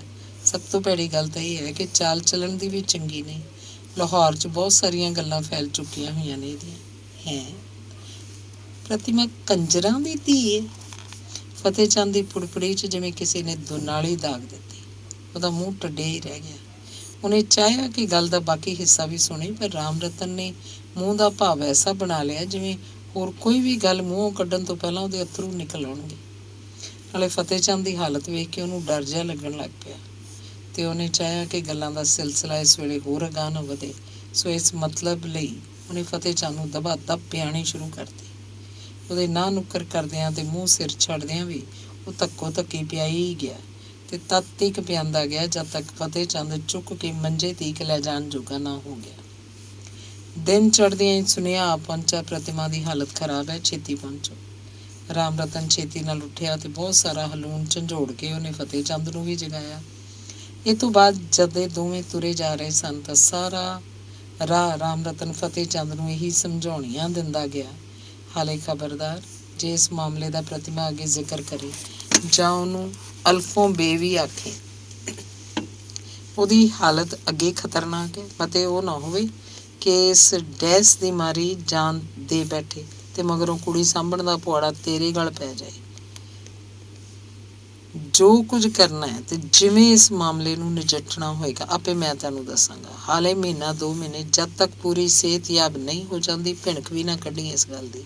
ਤੇ ਫਤਿਹ ਚੰਦ ਗੱਲਾਂ ਦਾ ਮਤਲਬ ਕੁਝ ਸਮਝਦਾ ਤੇ ਕੁਝ ਨਾ ਸਮਝਦਾ ਹੋਇਆ ਅੱਛਾ ਕਰਦਾ ਤੁਰਿਆ ਜਾ ਰਿਹਾ ਸੀ। ਅੰਗ 31। ਸਾਡੀ ਇਸ ਮਤਰੇਈ ਹਕੂਮਤ ਦੀ ਮਸ਼ੀਨਰੀ ਵੀ ਬੜੀ ਅਜੀਬ ਹੈ। ਇਹਦੀ ਚਾਲ ਦਾ ਧੀਮੇ ਜਾਂ ਤੇਜ਼ ਹੋਣਾ ਸਾਡੇ ਦੇਸ਼ ਦੀਆਂ ਲੋੜਾਂ ਉੱਤੇ ਨਿਰਭਰ ਨਹੀਂ, ਸਗੋਂ ਬਹੁਤਾ ਇਹ ਨਿਰਭਰ ਹੈ ਕਿ ਉਸ ਪਾਲਿਸੀ ਉੱਤੇ ਜਿਹਦਾ ਸਬੰਧ ਸਾਡੇ ਅੰਗਰੇਜ਼ ਮਾਲਕਾਂ ਦੇ ਆਪਣੇ ਹਾਣ ਲਾਭ ਨਾਲ, ਉਹਨਾਂ ਦੇ ਰੋਹਬ ਨਾਲ ਤੇ ਉਹਨਾਂ ਦੀ ਪਾਰਲੀਮੈਂਟਰੀ ਰਾਜਨੀਤੀ ਨਾਲ ਹੋਵੇ। ਬੇਸ਼ੱਕ ਕਦੀ ਕਦੀ ਇਸ ਮਸ਼ੀਨਰੀ 'ਚ ਦੇਸ਼ ਲਾਭ ਦੀ ਹਾਲਤ ਵੀ ਪੈਦਾ ਹੁੰਦੀ ਹੈ, ਪਰ ਇਹ ਉਦੋਂ ਸੰਭਵ ਹੋ ਸਕਦੀ ਹੈ ਜਦੋਂ ਐਜੀਟੇਸ਼ਨ ਦੇ ਹੜ੍ਹ ਦਾ ਪਾਣੀ ਇਹਦੇ ਸਿਰ ਤੋਂ ਵੀ ਲੰਘ ਜਾਏ। ਕਾਂਗਰਸ ਦੀ ਅਗਸਤ ਤਹਿਰੀਕ ਨੂੰ ਕੁਚਲਣ ਲਈ ਤੇਜ਼ੀ ਨਾਲ ਇੰਨੀ ਦਿਨੀ ਇਹ ਮਸ਼ੀਨ ਚੱਲ ਰਹੀ ਸੀ। ਇਸ ਟਾਕਰੇ 'ਚ ਦੇਸ਼ ਹਿਤੈਸ਼ੀਆਂ ਦੇ ਕਿਸੇ ਹਾਣ ਲਾਭ ਦੀ ਦੁਹਾਈ ਦੀ ਆਵਾਜ਼ ਉਸੇ ਤਰ੍ਹਾਂ ਸਾਬਤ ਹੋ ਰਹੀ ਸੀ ਜਿਵੇਂ ਨਗਾਰਖਾਨੇ 'ਚ ਤੂਤੀ ਦੀ। ਹਕੂਮਤ ਦੇ ਸਾਹਮਣੇ ਇਸ ਅਗਸਤ ਐਜੀਟੇਸ਼ਨ 'ਚ ਹਿੱਸਾ ਲੈਣ ਵਾਲਿਆਂ ਦਾ ਸਵਾਲ ਸ਼ਾਇਦ ਇੰਨਾ ਅਹਿਮ ਨਹੀਂ ਸੀ ਜਿੰਨਾ ਇਸ ਸਵਾਲ ਨੂੰ ਮਹੱਤਤਾ ਦਿੱਤੀ ਜਾ ਰਹੀ ਸੀ ਕਿ ਕਿਹੜੇ ਢੰਗਾਂ ਨਾਲ ਸਮੁੱਚੀ ਕਾਂਗਰਸ ਤੇ ਉਹਦੀ ਤਹਿਰੀਕ ਦਾ ਮਲੀਆਮੇਟ ਕੀਤਾ ਜਾ ਸਕਦਾ ਹੈ। ਮਸ਼ੀਨਰੀ ਦਾ ਚੱਕਰ ਬੜੀ ਖਤਰਨਾਕ ਤੇਜ਼ੀ ਨਾਲ ਚੱਲ ਰਿਹਾ ਸੀ ਤੇ ਬਿਨਾਂ ਦੇਸ਼ ਤੋਂ ਤੇ ਨਿਰਦੋਸ਼ਤਾ ਦਾ ਵਿਚਾਰ ਕੀਤਿਆਂ ਇਹ ਅੱਗੇ ਆਇਆਂ ਨੂੰ ਪੀਂਦੀ ਕੁਚਲਦੀ ਚਲੀ ਜਾ ਰਹੀ ਸੀ। ਕਾਂਗਰਸ ਦਾ ਕੋਈ ਮੈਂਬਰ ਜਾਂ ਹਮਾਇਤੀ ਜਿਹੜਾ ਵੀ ਇਹਦੇ ਅੱਗੇ ਆਇਆ ਗਰਦਾਨਿਆ ਗਿਆ। ਅਗਸਤ ਤਹਿਰੀਕ ਤੋਂ ਬਾਅਦ ਹਿੰਦੁਸਤਾਨ ਦੇ ਲਗਭਗ ਸਾਰੇ ਸੂਬਿਆਂ ਦੇ ਦੇਸ਼ ਭਗਤ ਅਨਸਰ ਨੂੰ ਕਿਸੇ ਨਾ ਕਿਸੇ ਹਾਲਤ ਵਿੱਚ ਨੌਕਰਸ਼ਾਹੀ ਸਖਤੀ ਦਾ ਸ਼ਿਕਾਰ ਬਣਨਾ ਪਿਆ। ਪਰ ਇਸ ਜ਼ੁਲਮੀ ਚੱਕੀ 'ਚ ਸਭ ਤੋਂ ਬਹੁਤੀ ਪੀਰੀ ਪਈ ਸੀ ਸੂਬਾ ਬਿਹਾਰ ਦੀ ਨਿਹੱਥੀ ਤੇ ਗਰੀਬ ਜਨਤਾ, ਜਿੱਥੇ ਹੰਕਾਰੇ ਹੋਏ ਨੌਕਰਸ਼ਾਹ ਦੀ ਕਿਰਪਾ ਨਾਲ ਪਿੰਡ ਫੂਕ ਸੁੱਟੇ ਗਏ, ਜਿੱਥੇ ਪਸ਼ੂਆਂ ਦੇ ਤਾਂ ਮਨੁੱਖਾਂ ਦੇ ਸ਼ਿਕਾਰ ਖੇਡੇ ਗਏ, ਸਜ ਵਿਆਹੀਆਂ ਦੁਲਹਨਾਂ ਦੇ ਸੱਤ ਭੰਗ ਕੀਤੇ ਤੱਕ ਤੇ ਦ੍ਰਿਸ਼ ਵਿਖਾਲ ਦਿੱਤੇ। ਇਹਨਾਂ ਹੀ ਦਿਨਾਂ 'ਚ ਸਾਡਾ ਉਦੇ ਸ਼ੰਕਰ ਪੁਲਿਸ ਦੀਆਂ ਨਜ਼ਰਾਂ ਤੋਂ ਬਚਦਾ ਬਚਾਉਂਦਾ ਉੱਥੇ ਜਾ ਪਹੁੰਚਿਆ ਤੇ ਨੌਕਰਸ਼ਾਹ ਦੇ ਵਹਿਸ਼ੀਆਣਾ ਜ਼ੁਲਮਾਂ ਨੂੰ ਵੇਖ ਕੇ ਆਪੇ ਤੋਂ ਬਾਹਰ ਹੋ ਗਿਆ। ਉਹਨੇ ਤੇ ਉਹਦੇ ਕਈਆਂ ਹੋਰ ਸਾਥੀਆਂ ਨੇ ਹੰਕਾਰੀ ਨੌਕਰਸ਼ਾਹੀ ਦੀ ਇੱਟ ਦੇ ਜਵਾਬ 'ਚ ਪੱਥਰ ਚੁੱਕਣੋਂ ਵੀ ਫਰਕ ਨਾ ਕੀਤਾ। ਅਖੀਰ ਉਹ ਭਗੌੜੇ ਉੱਤੇ ਡਬਲ ਭਗੌੜਾ ਹੋ ਕੇ ਲਾਹੌਰ ਜਾ ਪਹੁੰਚਿਆ ਤੇ ਉਸ ਤੋਂ ਬਾਅਦ ਗ੍ਰਿਫਤਾਰ ਹੋ ਕੇ 50 ਸਾਲਾਂ ਲਈ ਡੱਕ ਦਿੱਤਾ ਗਿਆ। ਜ਼ੁਲਮ ਤੇ ਤਸ਼ੱਦਦ ਕਰਨ 'ਚ ਸ਼ਾਇਦ ਹਕੂਮਤ ਦਾ ਵੀ ਓਨਾ ਕਸੂਰ ਨਾ ਹੋਵੇ ਜਿੰਨਾ ਵੇਲੇ ਦੇ ਉਹਨਾਂ ਸਥਾਨਕ ਹਾਕਮਾਂ ਦਾ ਜਿਨ੍ਹਾਂ ਨੇ ਆਪਣੇ ਖੁੱਲ੍ਹੇ ਅਖਤਿਆਰਾਂ ਨੂੰ ਅੱਖਾਂ ਮੀਟ ਕੇ ਵਰਤਣਾ ਸ਼ੁਰੂ ਕਰਤਾ ਸੀ। ਉਦੋਂ ਤੋਂ ਹੀ ਸਾਡਾ ਉਦੇ ਸ਼ੰਕਰ ਹਕੂਮਤ ਦੇ ਹਵਨ ਕੁੰਡ ਦੀ ਆਹੂਤੀ ਬਣਿਆ ਹੋਇਆ ਹੈ। ਉਹਦੀ ਸਿਹਤ ਕੁਝ ਤਾਂ ਪਹਿਲਾਂ ਤੋਂ ਹੀ ਵਿਗੜੀ ਹੋਈ ਸੀ, ਦੁਬਾਰਾ ਜੇਲ੍ਹਵਾਸ ਨੇ ਉਹਨੂੰ ਹੋਰ ਵੀ ਵਾਸ਼ ਕਰ ਦਿੱਤਾ, ਜਿਹੜੀ ਸਧਾਰਨ ਖੰਘ ਤੇ ਬੁਖਾਰ ਤੋਂ ਅਖੀਰ ਤਪਦਿਕ ਦੀ ਸ਼ਕਲ 'ਚ ਬਦਲ ਗਈ। ਬਾਹਰ ਦੀ ਜਨਤਾ ਨੂੰ ਜਦ ਉਦੇ ਸ਼ੰਕਰ ਦੀ ਇਸ ਹਾਲਤ ਦਾ ਪਤਾ ਲੱਗਿਆ ਤਾਂ ਸਭ ਪਾਸੇ ਗਮ ਤੇ ਗੁੱਸੇ ਦੀ ਲਹਿਰ ਦੌੜ ਗਈ। ਥਾਂ ਥਾਂ ਤੋਂ ਮਤੇ ਪਾਸ ਕਰਕੇ ਭੇਜੇ ਜਾਣ ਲੱਗੇ ਕਿ ਉਦੇ ਸ਼ੰਕਰ ਦੀ ਜ਼ਿੰਦਗੀ ਖਤਰੇ 'ਚ ਹੈ, ਉਹਨੂੰ ਕਿਹਾ ਉਹਨੂੰ ਰਿਹਾ ਕੀਤਾ ਜਾਏ, ਪਰ ਹਕੂਮਤ ਦੇ ਕੰਨਾਂ ਤੇ ਜੂੰ ਨਾ ਸਰਕੇ। ਇੱਥੋਂ ਤੱਕ ਕਿ ਗਵਰਨਰ ਪਾਸ ਡੈਪੂਟੇਸ਼ਨ ਲੈ ਜਾਣ ਦਾ ਵੀ ਇਸ ਤੋਂ ਵੱਧ ਕੋਈ ਲਾਭ ਨਾ ਹੋਇਆ ਕਿ ਉਹਨੇ ਇਸ ਮਾਮਲੇ ਬਾਰੇ ਪੜਤਾਲ ਕਰਨ ਦਾ ਯਕੀਨ ਦਿਵਾ ਕੇ ਗਲੋਂ ਗਲਾਵਾਂ ਲਾ ਦਿੱਤਾ। ਅੰਗਰੇਜ਼ ਹਕੂਮਤ ਦੀ ਬੋਲੀ 'ਚ ਇਨਕਾਰ ਦਾ ਸਾਊ ਅੱਖਾਂ 'ਚ ਦੂਜਾ ਨਾਂ ਪੜਤਾਲ ਦਾ ਯਕੀਨ ਦਿਵਾਉਣਾ ਹੈ। ਇਨਕਾਰ ਨਾ ਕਹਿ ਕੇ ਜੇ ਇਹਨੂੰ ਵਿਚਾਰ ਦੇ ਰੂਪ 'ਚ ਵਰਤੋਂ 'ਚ ਲਿਆਂਦਾ ਜਾਵੇ ਤਾਂ ਵੀ ਇਹਦੇ ਅਰਥਾਂ 'ਚ ਕੋਈ ਬਹੁਤਾ ਫਰਕ ਨਹੀਂ ਪੈਂਦਾ, ਕਿਉਂਕਿ ਹਕੂਮਤ ਦੇ ਦਫ਼ਤਰੀ ਮਹਿਕਮਿਆਂ 'ਚ ਜਿੰਨੀ ਬੇਦਿਲੀ ਤੇ ਸੁਸਤੀ ਇਹਨਾਂ ਪੜਤਾਲੀ ਕੰਮਾਂ ਲਈ ਵਿਖਾਈ ਜਾਂਦੀ ਹੈ, ਇਹਦੀ ਮਿਸਾਲ ਹੋਰ ਕਿਸੇ ਹਕੂਮਤ 'ਚ ਘੱਟ ਵੱਧ ਹੀ ਮਿਲੇਗੀ। ਗਵਰਨਰ ਦੇ ਪੜਤਾਲ ਦੇ ਇਕਰਾਰ ਤੋਂ ਬਾਅਦ ਇਹ ਮਾਮਲਾ ਕਿੰਨਾ ਹੀ ਚਿਰ ਖੱਟੇ ਪਿਆ ਰਿਹਾ। ਉਧਰ ਮਰੀਜ਼ ਦੀ ਹਾਲਤ ਦਿਨੋਂ ਦਿਨ ਖਤਰਨਾਕ ਸ਼ਕਲ ਫੜਦੀ ਜਾ ਰਹੀ ਸੀ। ਇੱਧਰ ਐਜੀਟੇਸ਼ਨਾਂ ਦਾ ਹੜ੍ਹ ਤੇਜ਼ ਹੋਈ ਜਾਂਦਾ ਸੀ। ਹਕੂਮਤ ਜਿਸ ਸਰਗਰਮੀ ਨਾਲ ਕਾਂਗਰਸ ਦੀ ਹਸਤੀ ਮਿਟਾਉਣ ਲਈ ਤੁਲੀ ਹੋਈ ਸੀ, ਇਸ ਹਾਲਤ ਵਿੱਚ ਹੋਰ ਕਿਸੇ ਪਾਸੇ ਧਿਆਨ ਦੇਣ ਦਾ ਉਹਨੂੰ ਸ਼ਾਇਦ ਵੇਲ ਨਹੀਂ ਸੀ। ਹਕੂਮਤ ਦੇ ਸਾਹਮਣੇ ਇਸ ਵੇਲੇ ਇਹ ਸਵਾਲ ਨਹੀਂ ਸੀ ਕਿ ਕਿਸੇ ਮਰ ਰਹੇ ਦੇਸ਼ ਭਗਤ ਦੀ ਜਾਨ ਬਚਾਈ ਜਾਏ, ਸਗੋਂ ਅਸਲ ਸਵਾਲ ਉਹਦੇ ਸਾਹਮਣੇ ਸੀ ਹਿੰਦੁਸਤਾਨ ਦੀ ਫਿਜ਼ਾ ਵਿੱਚੋਂ ਕਾਂਗਰਸੀ ਰਸੂਖ ਨੂੰ ਕੁਚਲਣ ਦਾ। ਫਿਰ ਏਡੇ ਵੱਡੇ ਸਵਾਲ ਦੇ ਟਾਕਰੇ ਤੇ ਜੇ ਹਕੂਮਤ ਨੂੰ ਕਿਸੇ ਇੰਨੇ ਛੋਟੇ ਸਵਾਲ ਉੱਤੇ ਵਿਚਾਰ ਕਰਨ ਦੀ ਵੇਲ ਨਹੀਂ ਮਿਲੀ ਤਾਂ ਇਸ 'ਚ ਉਸ ਵਿਚਾਰੀ ਦਾ ਕੀ ਦੋਸ਼।